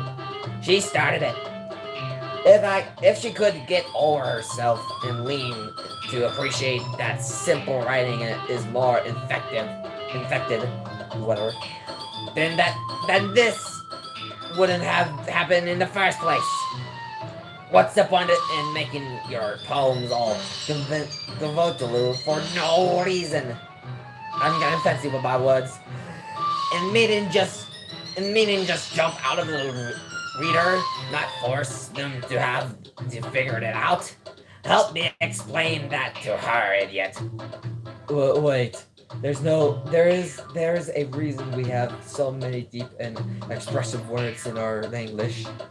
It's the only way to convey complex feelings and meaning the most effectively.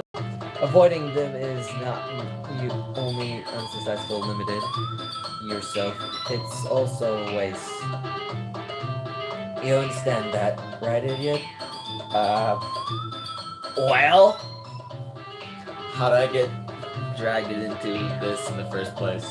It's not like I know everything about writing, but whoever I agree with, they'll probably think more highly of me. So of course that's going to be Sayori! There, Natsuki. Sure, Natsuki glanced at me, tryingly dowering up any words I had in my mouth. So instead I turned to Yuri. Yuri? But Yuri expressions is so defenseless that I can't bring myself to say anything to her. Sayori? huh? Yeah? Everyone's fighting is making Sayori uncomfortable. How can the two of you keep fighting when you know you're making your friend feel like this? Idiot. Well, that's her problem. This isn't about her. I agree. It's unfair for others to inject their own feelings into their conflict. Yeah, unless Sayori wants to tell Yuri to what a stuck-up jerk she's being. She would never. It's your immaturity that's made her upset in the first place. Excuse me, are you listening to yourself? This is exactly why nobody likes. Stop! Natsuki, Yuri, you guys are my friends. I just want everyone to get along and be happy. My friends are wonderful people, and I love them because of their differences. Natsuki's poems, they're amazing because they give you so many feelings with just a few words. And Yuri's poems are amazing because they point a beautiful picture in your head. Everyone's so talented. So why are we fighting? Because, well, also, Natsuki's cute, and there's nothing wrong with that. And Yuri's boobs are the same as they always were. Big and beautiful. Sayori stands triumphantly. Monica stands behind her with a bewildered expression. I'll make some tea. Yuri rushed off. As Natsuki sits down with a blank expression on her face, staring at nothing. So, this is why Sayori is the vice president. I whispered to Monica. She nods in return. To be honest, I might come off as a good leader, and I organize things, but I'm not very good with people. I couldn't even bring myself to interject. As president, that's kind of embarrassing of me. Nah, it's not like that. I can't blame you. I wasn't able to say anything either. Well, I guess that just means Sayori is amazing in her own ways, isn't it? Is she? You could say that. She might be a airhead, but sometimes it's weirdly suspicious that that she knows exactly what she's doing. I see. Take good care of her, okay? I would hate to see her get herself hurt. That makes two of us. You can count on me. Monica smiles sweetly at me, causing my softness to melt. Satisfied that gentle person really does make a good president regardless of what she says. If only I could get a chance to talk to her a little bit more. Hello, Kaba. I'll just call you Kaba. Sorry I was ignoring you. I was just reading. Oh, for that long. Okay, maybe that is on me. Okay. Okay, everyone. It's just about time for us to leave. How did you all feel about sharing poems? It was a lot of fun. Well, I say it was worth it. It was alright. Well, Mostly. Idiot, how about you? Yeah, I say the same. It was a neat thing to talk about with everyone. Awesome. In that case, well, do the same thing tomorrow.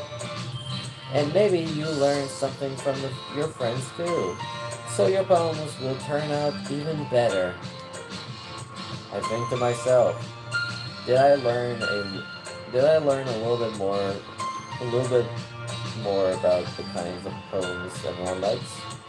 With any luck, that means I can at least do a better job improving those I want to impress. I nod to myself with newfound information. Idiot, ready to walk home? Sure, let's go. Suri beams at me. It truly has been a while since Sayori and I have spent this much time together. I can't really say I'm not enjoying it either. Oh, it looks like my tablet's falling. Probably, I don't know. Sayori, about what happened earlier. What did you mean? Well, you know, between Yuri and Natsuki, does that kind of thing happen often? No. That's really the first time I've seen them fight like that. I'm a gay yoi, boo! Ah! No! That's really the first time I've seen them fight like that. I promise they're both wonderful people. You don't hate them, do you? No, I don't hate them. I just wanted your opinion, that's all. I can see why they make good friends with you. Phew. I know, idiot. It's nice that I get to spend time with you in the club, but I think seeing you get along with everyone else is what makes me the happiest. I think everyone really likes you too. That's... Every day is going to be so much fun. Sigh. It looks like Sari still hasn't caught onto the kind of situation I'm in. Sure, being friends with everyone is nice, but doesn't really need to stop there. We'll just have to see what the further holds Sayori. I've had Sayori on the soldier. I said that more into myself than to her. But it's easy to use Sayori as an instrumental emoji sometimes. Okay. Yeah. Let's do this. Not quite that does that sometimes. Alright, since this is a whole Sayori path, I'm just gonna go whole Sayori then. Dark. Oh, I should sing first.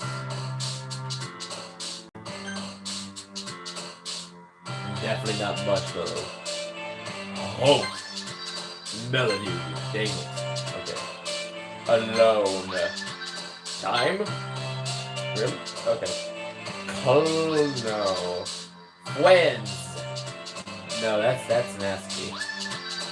No. Grief. Lazy. No. Pain. Bliss. Peaceful. Poof. Poof. Aura. Dang it. Okay, hold on. I need to get back to childhood. Yeah. No. Adventure. Nightgown. Dang it, that's Natsuki. Lance. That's Yori. Perfect. That's also Natsuki. What? Heartbeat. Why? No. Daydream. Okay, I think empty. Okay, I think I got Sayori. I think I could be wrong though. Hold on, let me save and see what I got. Let me go back and see the one with the press. Yeah. Let me see. Oh, okay. Okay, pictures. New pictures. Okay, that's Monica's poem. Is that it? Yeah, and the music, that's... Oh, that's, yeah, okay. What's my percents? Side stories. Wait, where's my percents? Game. No. Numbers, okay.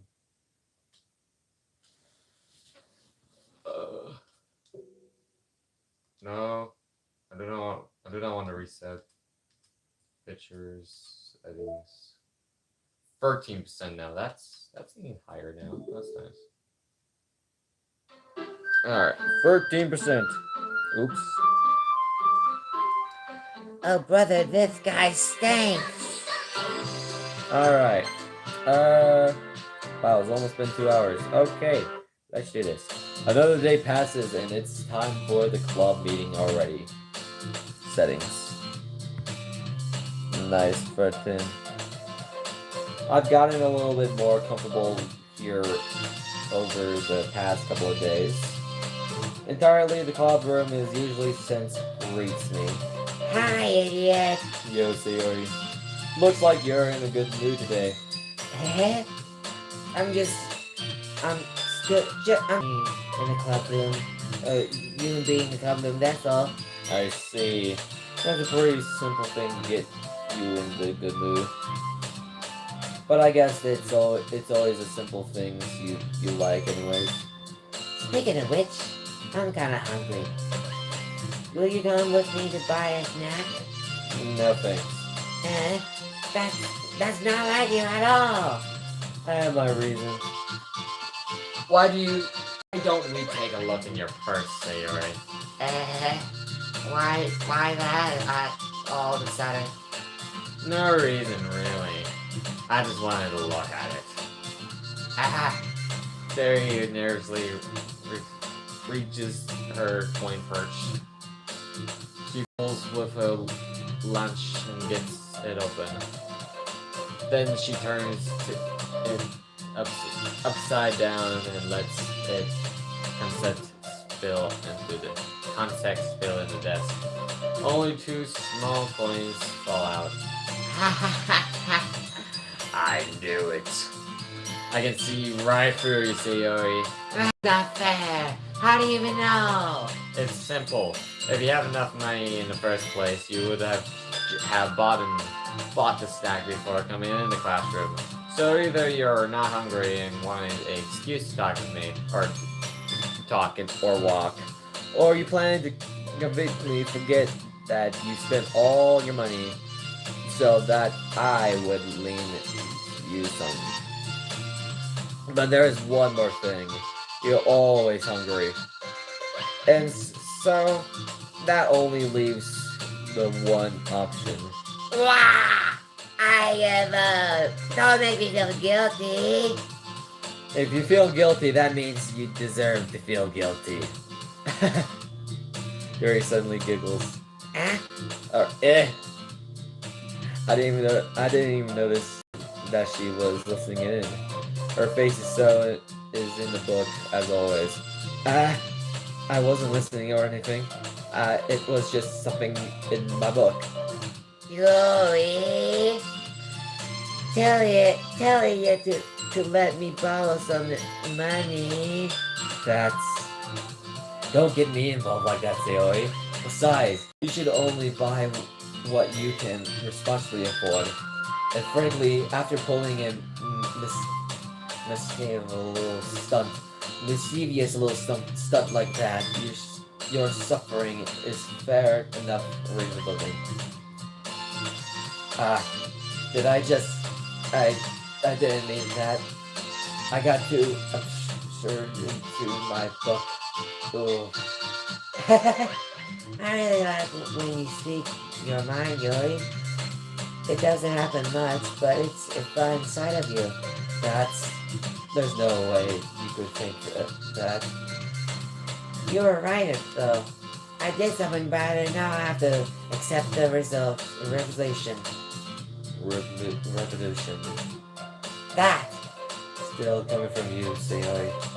I guess there's a little devil inside all of us, isn't there? Don't let her fool you. Sayori knows exactly what she's doing. After all, she told you guys she would bring me to the club before she even told me. But you wouldn't have come if it weren't for the cupcakes. So I had to trick Nasty into making them. Come on, give me more credit than that, Sayori. Out of nowhere, something smacks Sayori in the face and trembles into a desk. Bah! Yeah! Ow! What was... A cookie? Sure enough, it's a giant cookie wrapped in plastic. Sayori glances around. Is this a miracle? It's because I paid my resistance. Revelation. Exactly, that one almost worked. I was just gonna give it to you. But then I heard you blab about the cupcakes. It was totally worth seeing your reaction, though. Natsuki, that's so nice of you. I'm so happy. Sayori hugs the cookie. Jeez, just eat it. Wait, was that nasty? Oh shoot, it's falling off. No, you stay like that. That's what the humans said. That's what the humans said, Sans. Sayori repeatedly tears open the wrapper, and takes a big bite.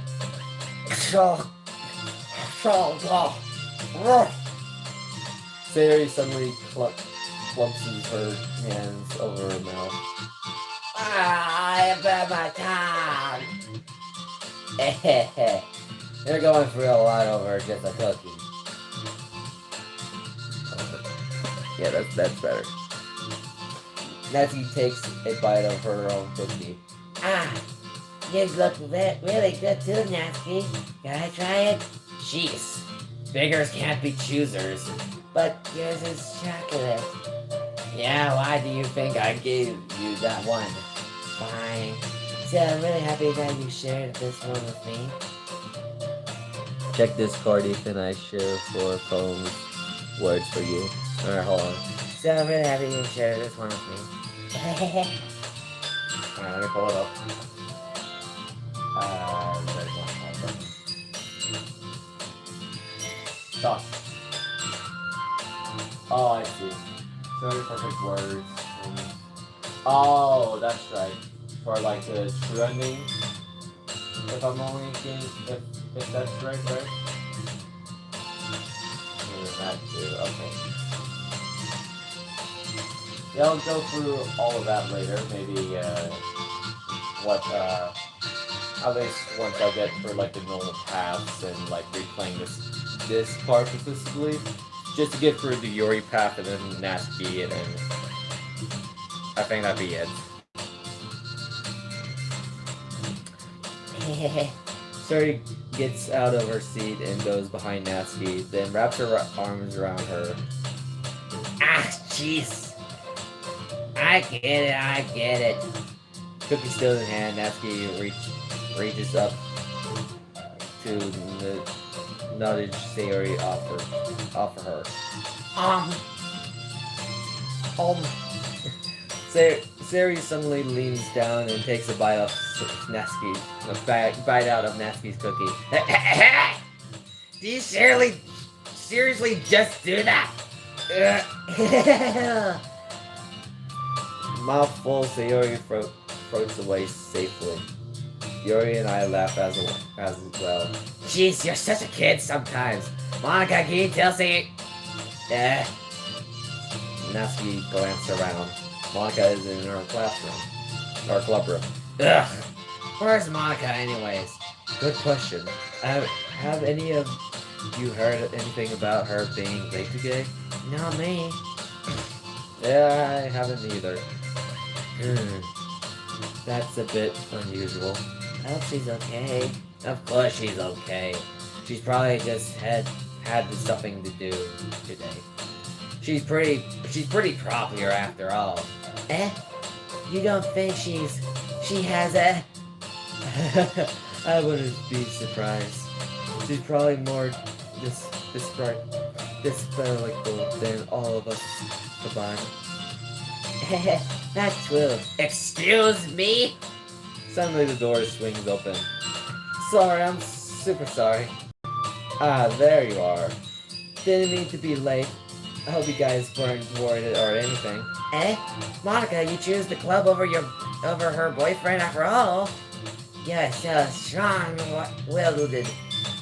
What boyfriend? What on earth are you talking about? Monica quizzically glances at me. Never mind that. What held you up anyways? Well, my last period today was study hall. To be honest, I kind of just lost track of time. That makes no sense, though. You would have heard the bell ring, at least.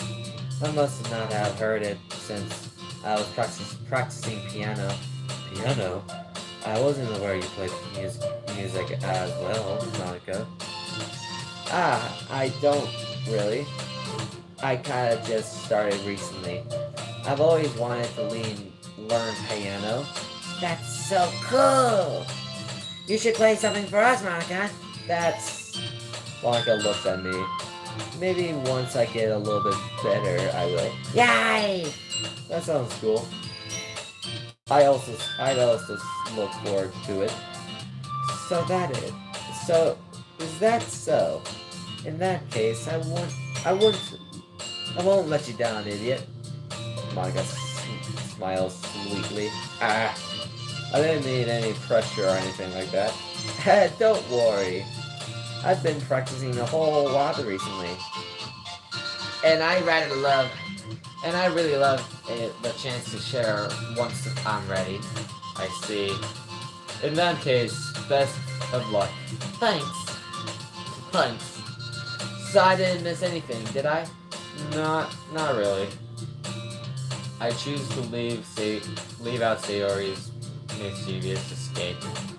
I'm sure Natsuki will end up complaining to her anyways. It looks like everyone has already settled down. Sayori somehow already finished her entire cookie, I think I said. Yuri's back to her book. Natsuki's desperately into her closet. Oh, I thought I was gonna continue with that. 2 hours stream, let's go. Oh yeah, it's been 2 hours. I'm sure after I'm done with this part or such, I'll probably end it there. Well, I'll probably look at some other stuff that I find. Maybe, I don't know. Because let me think. There's this and then after this, what is next?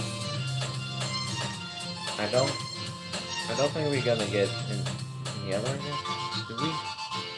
Because there's the Sayori boat tying, there's the Sayori drink.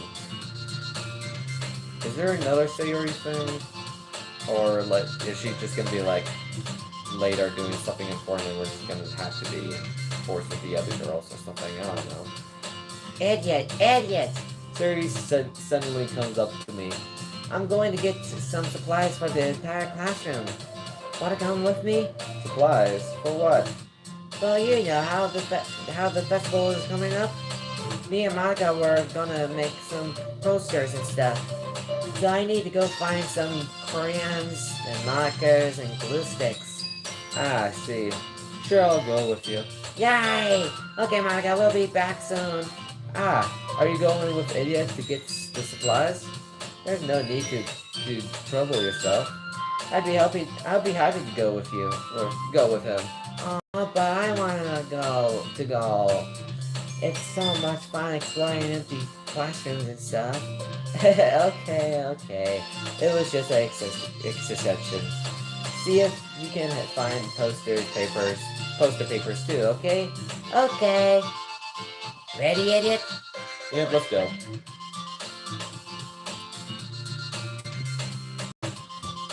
Sayori and I exit the club room. I follow behind as Sayori hums and skips around the hallway. Honestly, I feel like I'm taking the kid in to a mall or something. Sayori finds pleasure in the simplest things sometimes. Hey, Sayori, what exactly are we doing for the festival, anyways? I'm not sure how you would make an event out of literature. Me and Monica have to have it all planned out. Don't you worry. Is that so? Yep. We're gonna do a poetry performance. A performance? Of what kind? Kind. Well, everyone's gonna take turns on stage and recite their favorite poems. Ah, that sounds kind of dull. Idiot. You're not thinking about it right way at all. In the right way at all. It's not just about reading poems. It's about performing them. Like you say the lines of the poems like between my feet, the last remaining flower beckons to me. The twist of steam freeing it from the ceiling roots, carelessly the final joyless moment between my fingers. But to what ends have I summoned this joy? For now, when I look in every direction, the once precision felt before me, it is but between the barren, but is but a barren wasteland. I can't speak with that one. What the heck? Like that. Sayori, how do I put this? I'm sure it's just me, but it's impossible for me to take you seriously when you talk like that. You meanie. I'm working super hard on this, you know? I know. I just meant that it's pretty notably contracts to your cute self. Don't say that. It's embellishing. But I guess that means I'm doing a good job. Yeah, I guess so. I'm so excited. The festival is going to be so much fun. Sayori spins herself around in the hallway again. Hey, idiot. This classroom over here is empty. Let's begin the mission. The mission? Eh? It's been a long time since I've spent time with Sayori like this. But in the end, she hasn't changed one bit. She's nothing but a ball of sunshine, drawing happy vibes from the world around her. It's a pretty nostalgic feeling for me. As the years went by, I began to hold myself up in my room more and more. So going adventures with Sayori brings about a special sort of feeling I forgot I had in me. The two of us enter the classroom. Sayori heads straight for the closet and I follow. Let's see what we have in here. Crayons! Sayori pulls a box full of crayons off the shelf. They're the best brand too. but kind of dirty though. Sari starts pulling various crayons out of the box, reading the color names. Alright, that's the one. That's one down. Don't get this. Don't get disgusted. We still need to find. Wait, I'm looking for my third color. Fine. Then at least move aside so I can look for the poster picture. Ah, I dropped one by accident. Blah! Ah!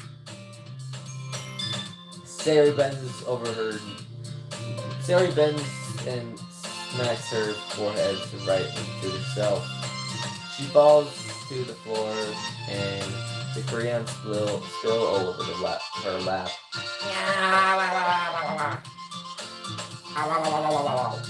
You okay? My forehead. Sari clutches her forehead. She's Sayori. That's just like you, isn't it? Come on, let me see. Since Sayori is sitting on the floor, I grab her by the waist and pull her out of the closet. You have to move your hands, Sayori. My heart. Just do it for a second. Sari slowly raises her hand from the forehead. I gently brush her bangs to the side. Ow. Sorry. There's a huge red mark in the center of her forehead.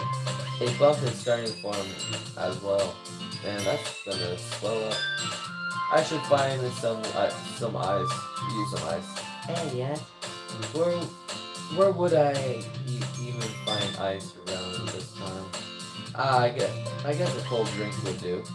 You don't have to. I'm fine with looking like a unicorn. I think that sounds like it.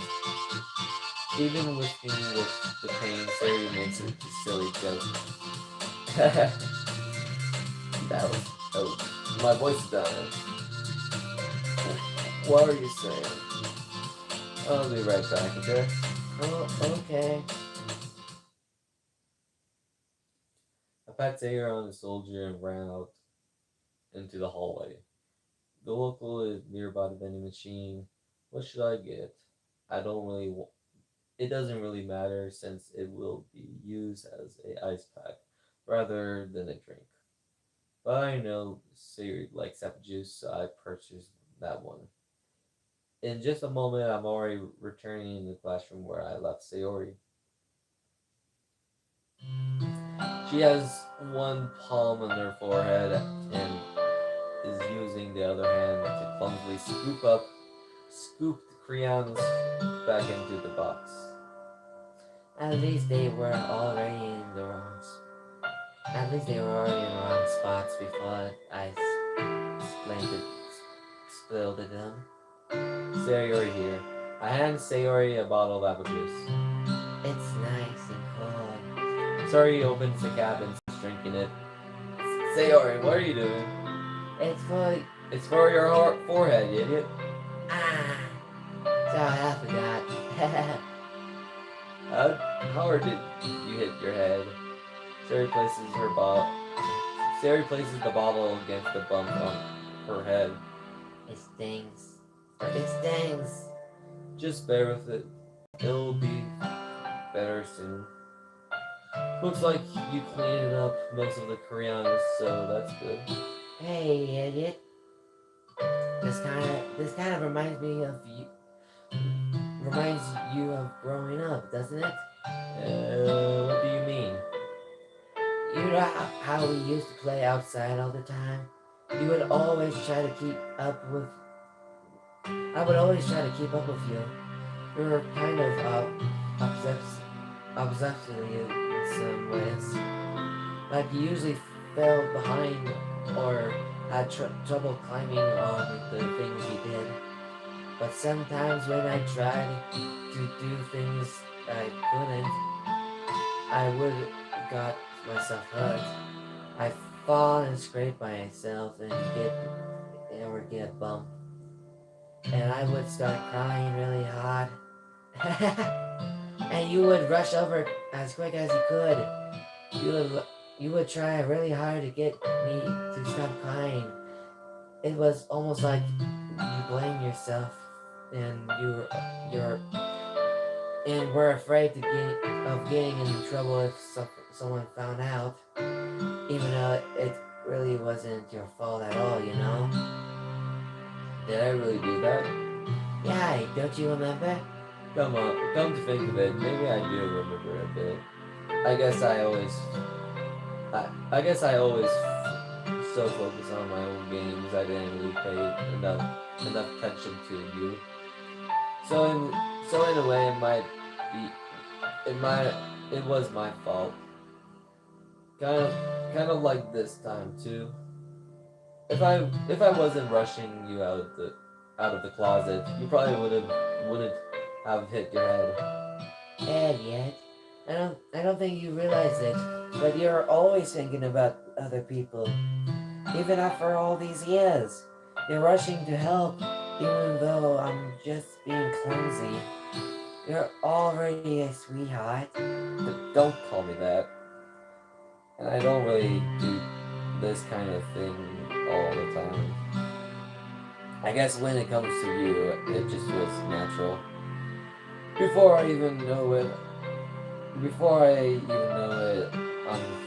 friending you like that.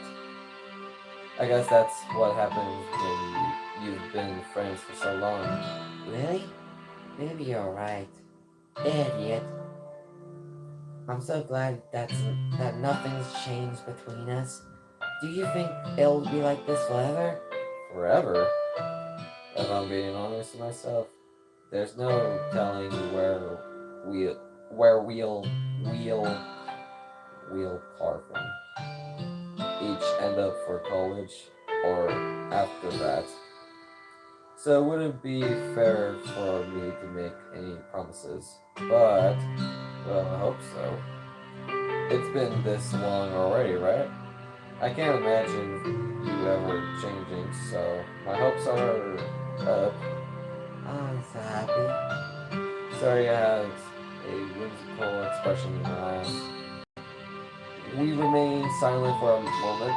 She's so silly and clumsy on the outside that when I see her deep in thought like this, it makes me not want to disturb her. I guess we should go back. I don't want to worry Monica, do you? Good luck with that. She's gonna see your forehead either way. Not if I hide under my bangs. Suri hops on her feet. Yeah! She clutches her forehead again. Don't stand up too fast after hurting yourself. You. Well, I guess it's too late now. Anyways, let's go. Let me read. Dang, speak up. I can hardly hear you. W man's playing Peak Live.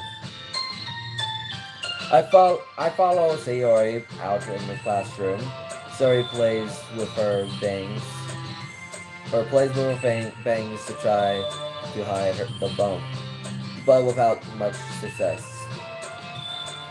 In the moment, we make it back to the class or club room. Ah, you're back. Good timing. I was just about ready to start with sharing our poems. Eh, Sayori, your forehead. She's fine, don't worry about it. I was playing around with crayons and smacked my forehead into the shelf. Hell. Anyway, were you able to find anything we needed? I read right. Sayori frankly glances around herself. I forgot all about the stuff. Calm down, Sayori. I have it all right here. I found the poster paper too. Sounds like you ended up doing all the work, idiot. Ah, well, Sayori. I failed to come up with an excuse for Sayori. I made it an adventure. Yeah, that. Okay. In in any case, good luck. I'll start working on the poster tonight. Me too. Okay, everyone, are you ready to share your poems? Because I should grab mine.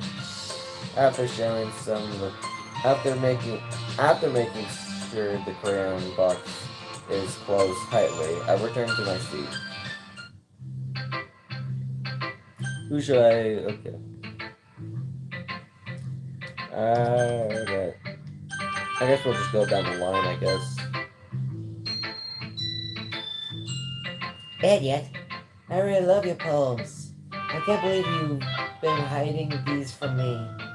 I'm not hiding anything. But your poems are so good. Yesterday's, and this one too. You can't tell me you haven't done this before. I mean, you're really the only one who feels that way. So Eh? No way. Not even Nasky? I repicked Sayori.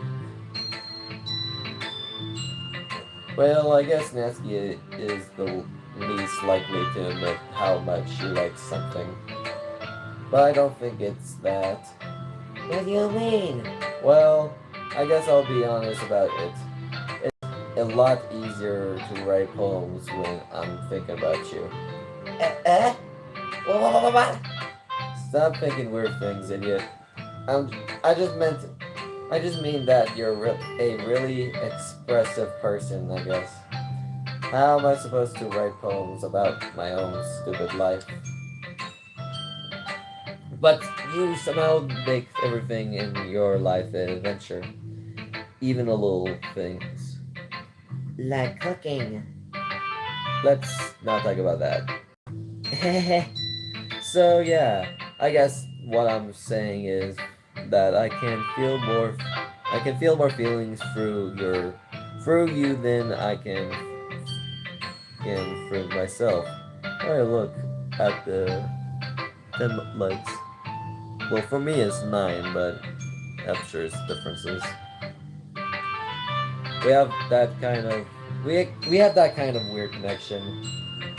It's your fault for getting in my business all the time. Eh? I don't know if I understand. I never understand when I try. You never understand when I try explaining things to you, do you, Sayori? I thought Sayori said. Hi! I'm not a kid, you know? Are you sure about that? Are you sure about that? Are you sure about that? Maybe. Sayori starts fiddling with her pencil between her head. Hey, idiot! Will you give me your poem? Can I keep your poem? Oh, what? Can you give me your poem? I kinda wanna keep it. Huh? Why? Because, well, it's the first time you've written something for me. Sayori, you completely misunderstood. I didn't write this for you. Sigh. Wow, I said sigh to myself. Are you even listening anymore? Well, whatever. I'll give it to you when we go home. Really? Snap. That was a bad snap. Ah! I broke my pencil! Oh. Ah! Sayori has hastily bends down to pick up the pieces she dropped. But being of her surroundings. Oh, I guess unaware of her surroundings, she bumps right into me. Sorry. It's fine. I'll get it for you. I bent down to pick up the broken pencil. Sayori clutches the desk beside her to support herself, knees shaking. I'm a little clumsy today. Let's sit down, Sayori. Yeah. I grab Sayori's arm and help her sit down at the desk. Anyway, I still haven't read your poem. Oh, sorry, I forgot about that. But it's not as good as yours. Jeez, don't worry. I'm sure I'll like it. A lot of reading. Okay, alright. Oh, my tablet's falling again. Alright. Bottles. This one I know. I pop off my scalp like the... Like the lid of a cookie jar. It's the secret place where I keep all my dreams. Little balls of sunshine, all rubbing together like a bundle of kittens. I rush inside with my thumb and forefinger, and pluck one out. It's warm and timid, but there's no time to waste. I put it in a bottle to keep it safe, and I put a bottle on the shelf with all of the other bottles. Happy thoughts, happy thoughts, happy thoughts, happy thoughts, and bottles all in a row. Wait, hold on. My collection makes me a lot of friends. Each bottle a starlight to me, to make me immense. Sometimes my friend feels a certain way. Down comes a bottle to save the day. Night after night, more dreams. Friend after friend, more battles. Oh, that's gone. Deeper and deeper my fingers go, like exploring a dark cave, discovering a secret hidden, hiding in the nooks and corners, digging and digging, scraping and scraping. I blow dust off of my bottle caps. It doesn't feel like time manipulates, or yeah. My empty shelf could use some more. My friend looked through the locked front door. Finally, all done. I open up and come my friends, and they come in such a hurry. Do they want my bottles that much? I frankly pull them from the shelf, one after another, holding them out to each other and every friend. Each and every bottle, but every time I let one go, it shatters against the tile between my feet. Happy thoughts, happy thoughts, happy thoughts, and shards all over the floor. They were supposed to be for my friends who aren't smiling. They're all shouting pitifully something, but all I can hear is an echo, echo, echo, echo inside my head. Holy crap. Sorry, did you really write this? Of course I did. Didn't I tell you yesterday I was gonna write the best poem ever? Yeah, but I mean, I didn't expect something like this coming from you. Monica taught me a whole lot. And I've been really in touch with my feelings recently. I see that. It's almost kind of creepy. Creepy? Well, not exactly. Maybe because I'm so used to you being cheerful. Well, never mind that. I'm thinking too hard about this. The point is, it came out good. So you should be proud of it. Oh, thanks. I feel like I was meant to be expressed myself this way. It even helped me understand my own feelings a little bit better. Writing is like magic. You've gotten pretty passionate about this, huh? I hope you keep it up. Yeah, writing is the best. I'm gonna keep writing until I die. Don't get ahead of yourself. Sayori always had a habit of getting obsessed with something before dropping it no more than a week later. I wonder if this is the one of those times. But seeing the passion in her eyes make it hard for me to commit to it. Alright. Hey. Oh, I haven't read that. Time. Looks like I got a comment that I'll probably read later. Okay, 40, just changed to 43%. I probably need to finish it up after I go through this whole thing. So, oh, I didn't. Okay, let's do Nasky then. Well, I can admit that it's better than the last one. It's nice to see that you're putting in some effort. That's good. Come to think of it, it kind of reminds me of Sayori poem from yesterday. Yeah, you think? Yeah, well, I guess if you've been friends with her for so long, you might be on the same wavelength. But you never really struck me as her type. Sayori has a type of all of a sudden. Well, I don't know, but honestly, how can someone so fluffy spend so much time with someone like you? It's like she's dragging around a dead weight. Ugh, that was a little unnecessary. But think of it this way: if it weren't for me, she probably would just fly away like letting go of a balloon. You could say we each take care of each other in our own way. Whatever it is, I don't get it.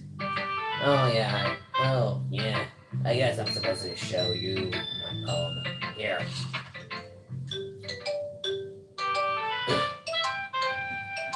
I probably need to get a drink after this because my voice is dying. Amy likes spiders. You know what I heard about Amy? Amy likes spiders. Icky, wiggly, hairy, ugly spiders. That's why I'm not friends with her. Amy has a cute singing voice. I heard her singing my favorite love song. Every time she sang the chorus, my heart would pound to the rhythm of the words. But she likes spiders. That's why I'm not friends with her.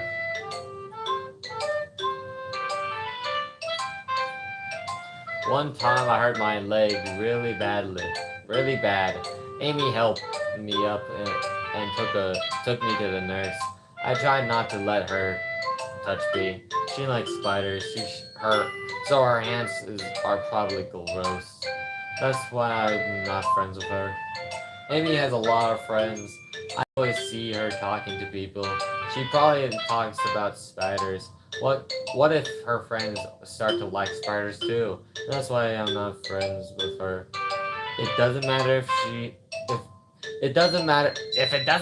she has other hobbies. It doesn't matter if she keeps it private. It doesn't matter if it doesn't hurt anyone. It's gross. She knows the world is better without spider lovers. And I'm gonna tell everyone. With this poem specifically. Not bad, right? It's quite a bit longer than yesterday.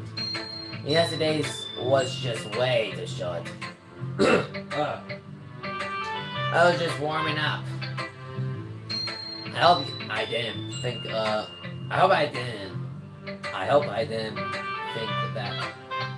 was the best I could do. No. No, of course not. Anyways, the message is pretty straightforward in this poem. I doubt I have to explain it. Hold on, I'm gonna say it real quick because, jeez, I need to at least get apple juice. My throat is killing me. My throat isn't used to talking for this long. Let me get apple juice.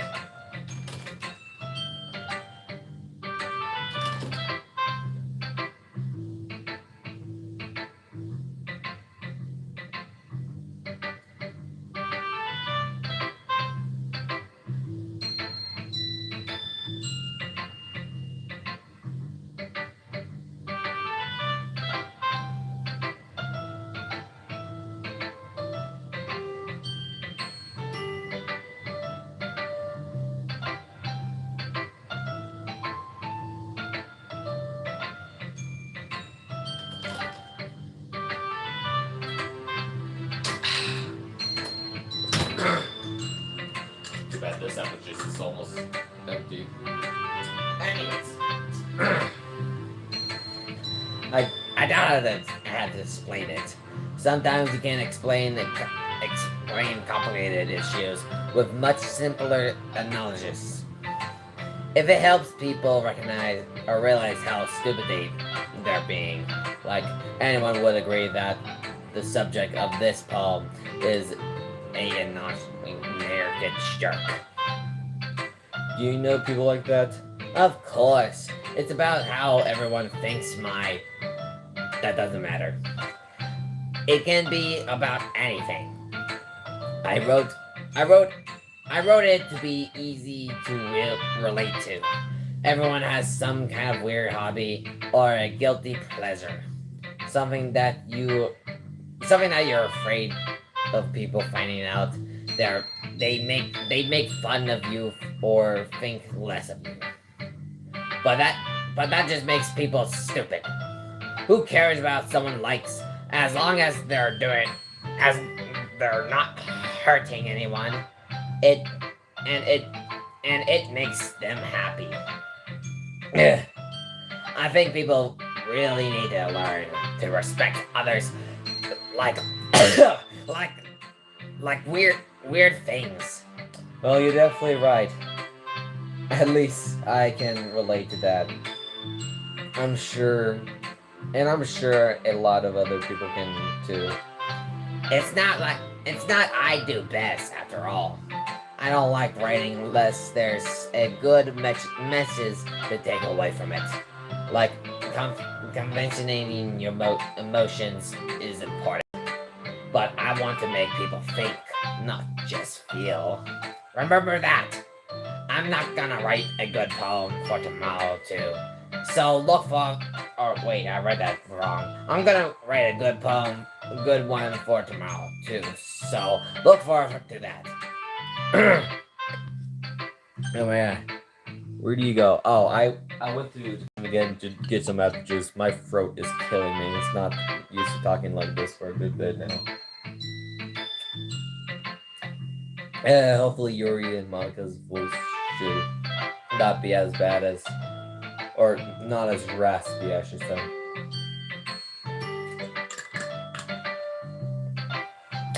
Okay, you're done.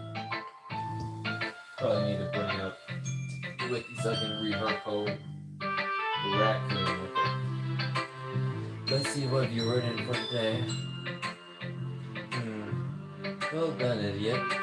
Your skills are already improving. Really? Thanks, Yuri. Coming from you, that means a lot. It's nothing. I'm just happy to help inspire fellow writers. You know, you're new to this, so don't worry about much. It seems like you can't get your poem to feel perfect. You don't need to be afraid to be a little more darling. Metaphor can go a long way. Don't feel like you need to work your brain like turning a bunch of gears. Try letting your mind render through your feelings and write down the things that you see here. That's one way to truly enable your reader to see into your mind. It's a very important expressions, I see. That's clearly intonation technology. Thanks for sharing. Thanks for sharing. I have a sample of that if you like to read it, of course. Is this the poem that you wrote for today? Yuri nods and Kinley hands me the poem.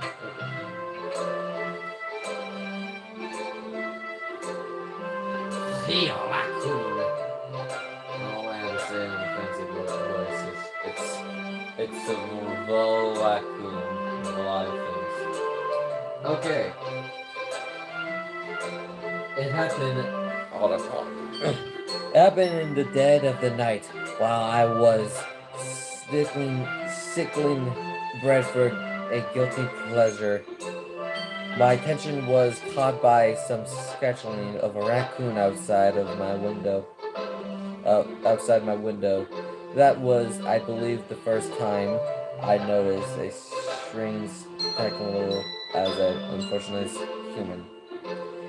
I gave the raccoon a piece of my bread. My subcontributions will were aware of the consequences. We'll aware that a raccoon that is fed will always come back for more. The entire beauty of my cutting knife was a symptom. The bread, my hunger, my hungry curiosity, the raccoon, a urge. The moon its encrypts its phase and reflects that much more light off of my cut knife.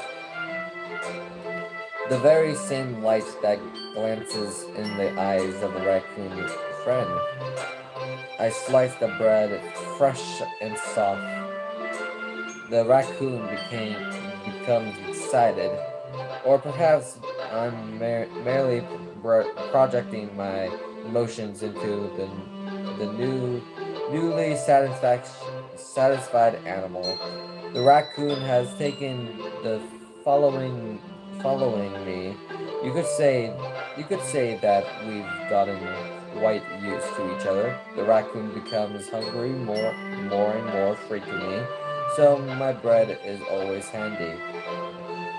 Every time I brandish my cutting knife, the raccoon shows me its excitement.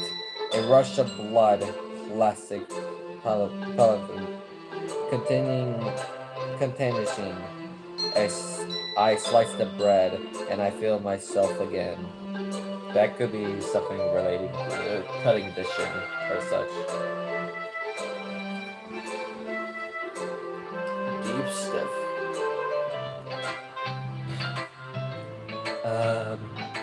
I was a little more darling with this one than yesterday's. I can see that.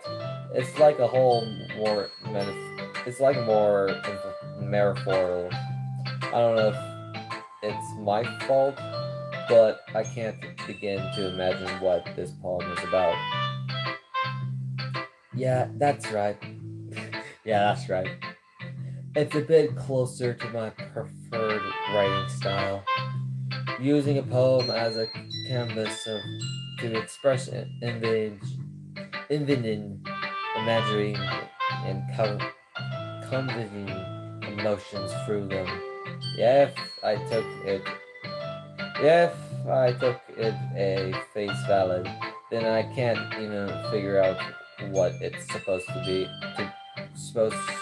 mean. Well, I think it's something that different people can relate to in their own ways. I want to express the way it feels for me to include in my more usual hobbies. It's those sort of things I'm usually forced to keep to myself. So I sometimes enjoy writing them. Huh, that's funny. Huh? Didn't Natsuki also write something about that? About someone being radical of their strange interests? She did? Yeah. She was talking about how it doesn't matter if you're into it as long as you're not hurting anybody. She's right. I mean, does she really feel that way? Yeah. Sounds like you two have that in common. That's interesting. To me, she seemed like a kind of person who would make fun of my hobby. But I suppose that's my fault for judging, isn't it? Please don't tell her I said that. Don't worry, I have no reason to. Okay. Well, thank you for sharing it with me. After all, if I hadn't learned to embrace my own weirdness, I would probably hate myself. I might be ranting a little bit now, but I'm glad that you are a good listener. Monica. Let me drink for this. How much power do I have? I got enough time to finish this whole section.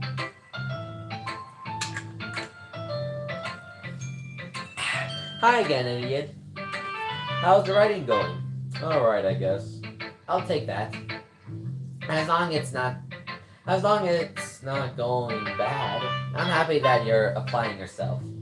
Maybe soon you'll come up with a masterpiece. I wouldn't count on that. You never know. Want to share what you write for today? Sure, here you go. I give my poem to Monica. Alright. It's pretty good. It makes me think of Sayori, like the other one that you wrote. You two are like a Diamic duo. That's kind of exaggerating it. Yeah, probably. But you do spend a lot of time with each other, a lot of time with her in this club, don't you? Then again, I don't blame you for being a little shy. I'm not shy, it's just... I'm just teasing. I know it takes a bit of time to make friends with everyone. But Yuri and Aski are super interesting people, so don't be afraid to give them their share of time. And you can talk to me every now and then too.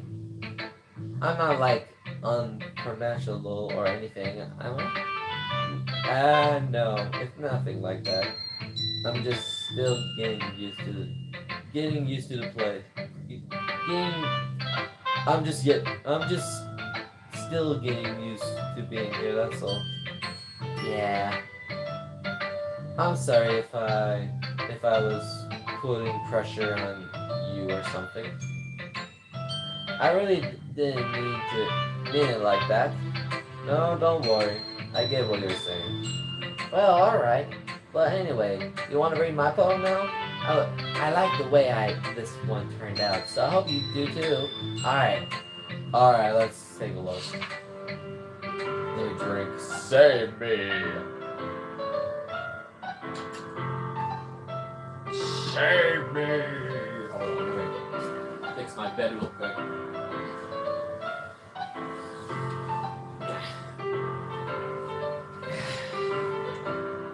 Save me! The colors, they won't stop.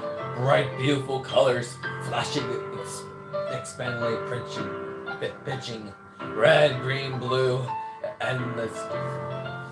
Convey a mainlessing noise. The noise, it won't stop.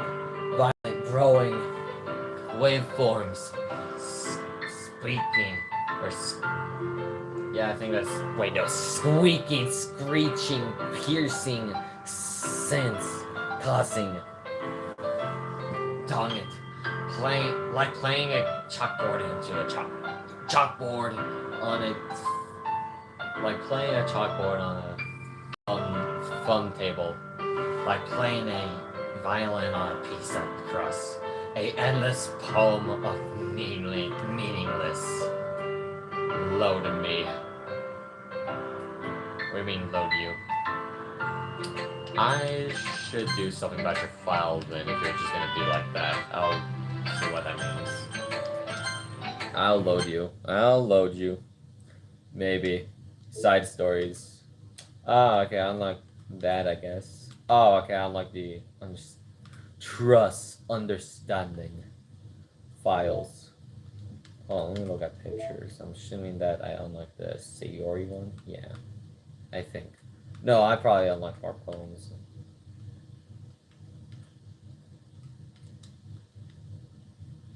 Cool. Files. Let me look at Monica's. I'm not unable to open Monica chart. Unknown file. Okay. That means I can't. No. Note. Has this been here? This is a search. Search as do not use stories. Okay. Backup. No.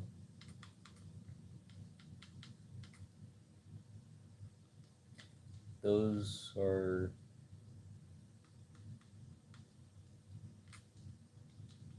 Okay, I'm all off. I guess that means nothing. Wario! Unless there was supposed to be something there, but I didn't see anything that touched my eye. So back to the story. It's even more abstract than your last one, huh? I guess it's just the way I write. I'm sorry if you don't like it. No, I never said that. It's just a kind of thing I never really seen before, I guess. I kind of like playing with the space on the paper, choosing where and how to space your words and totally change the mood of the poem. It's almost like magic. The way I wrote the lines really short makes it feel like they're trying to speak other than noise. I see. It's still hard for me to tell what it's about though. Sometimes asking what a poem is about isn't the right question. A poem can be abstract as a physical expression of a feeling, or convincing, or conversing with a reader. So putting it that way, not every poem is about something. Anyways, here's Monica's writing tip for today. Sometimes you'll find yourself facing a difficult decision. When that happens, don't forget to save your game. You'll never know when it might change your mind, or when something unexpected may happen. Wait, is this tip even about writing? What am I even talking about? That's my advice for today. Thanks for listening. Assuming that was her going off character for a moment.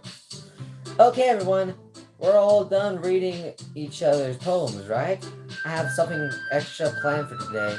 So if everyone could come sit at the front of the room. Is this about the festival? Well, sort of. Do we really have to do something for the festival? It's not like we can put together anything good in just a few days.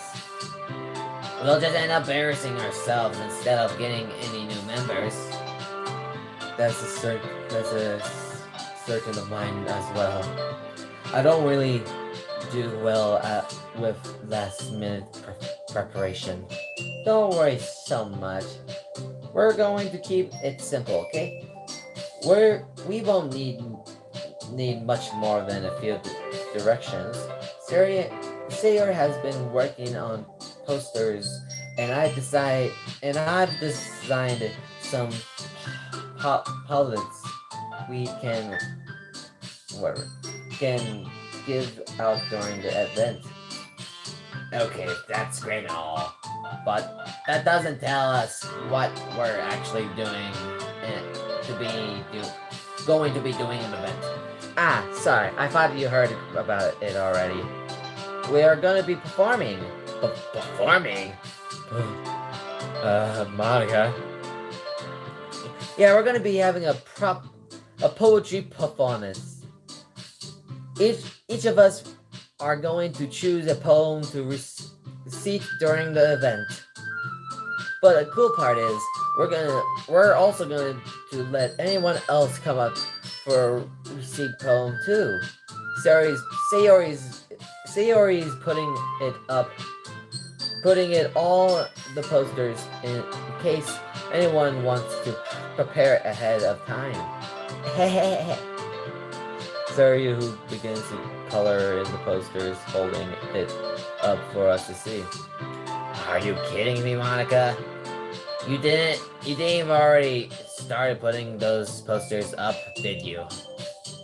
Well, I did. Do you really think it's that bad of an idea? Well, no, it's not a bad idea. But I didn't sign up for this, you know. There is no way I'm going to be performing in front of a group of people like that.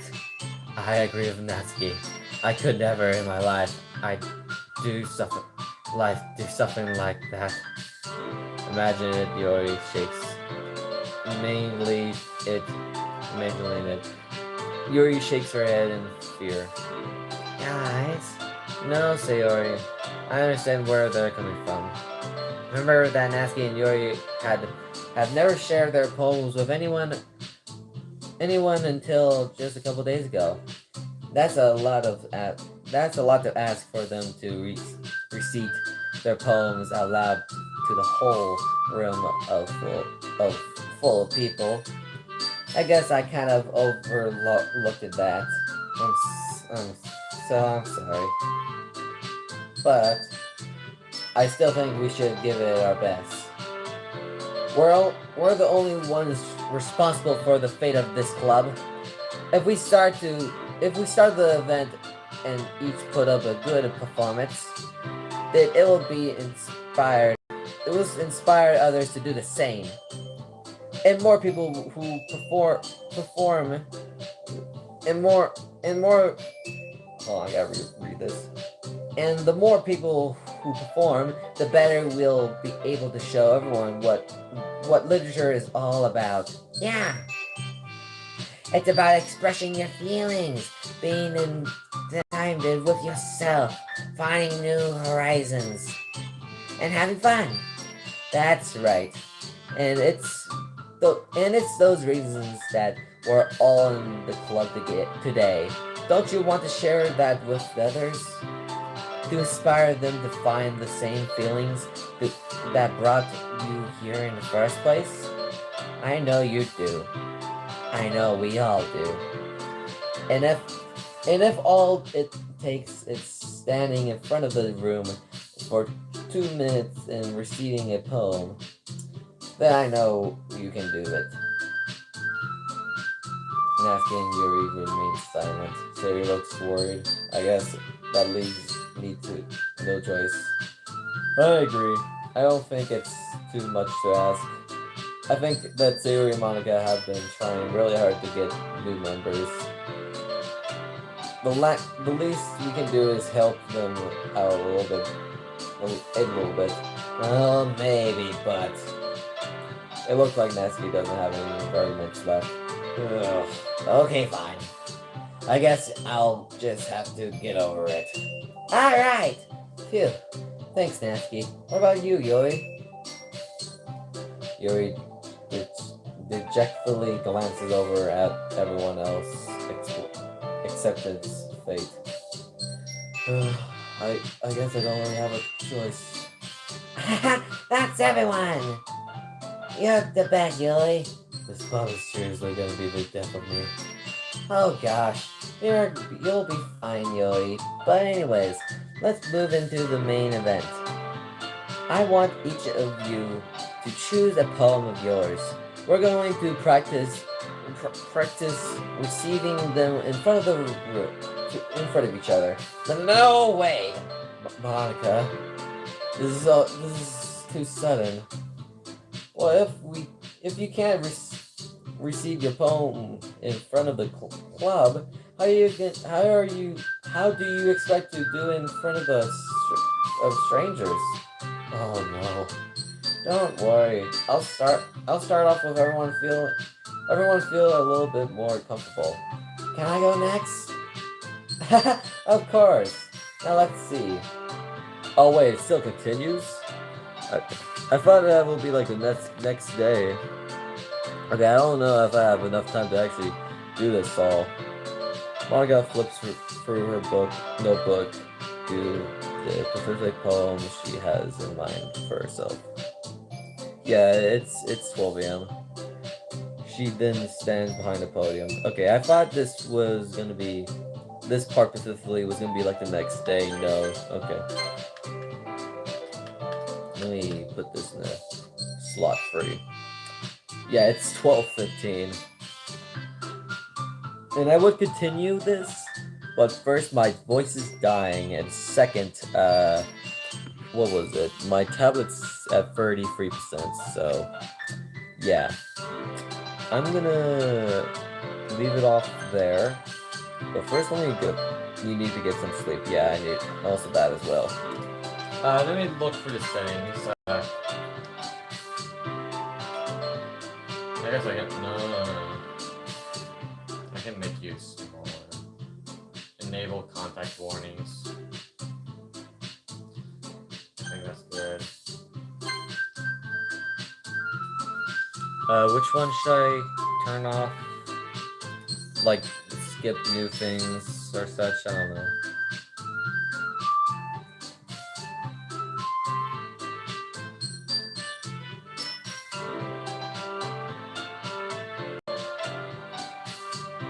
Turn off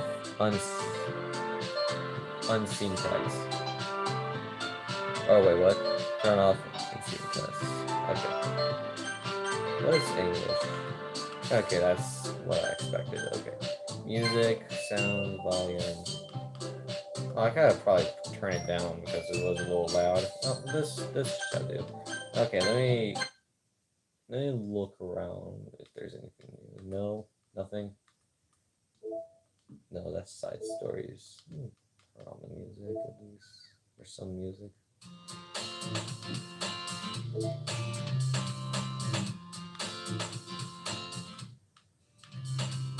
%17 complete.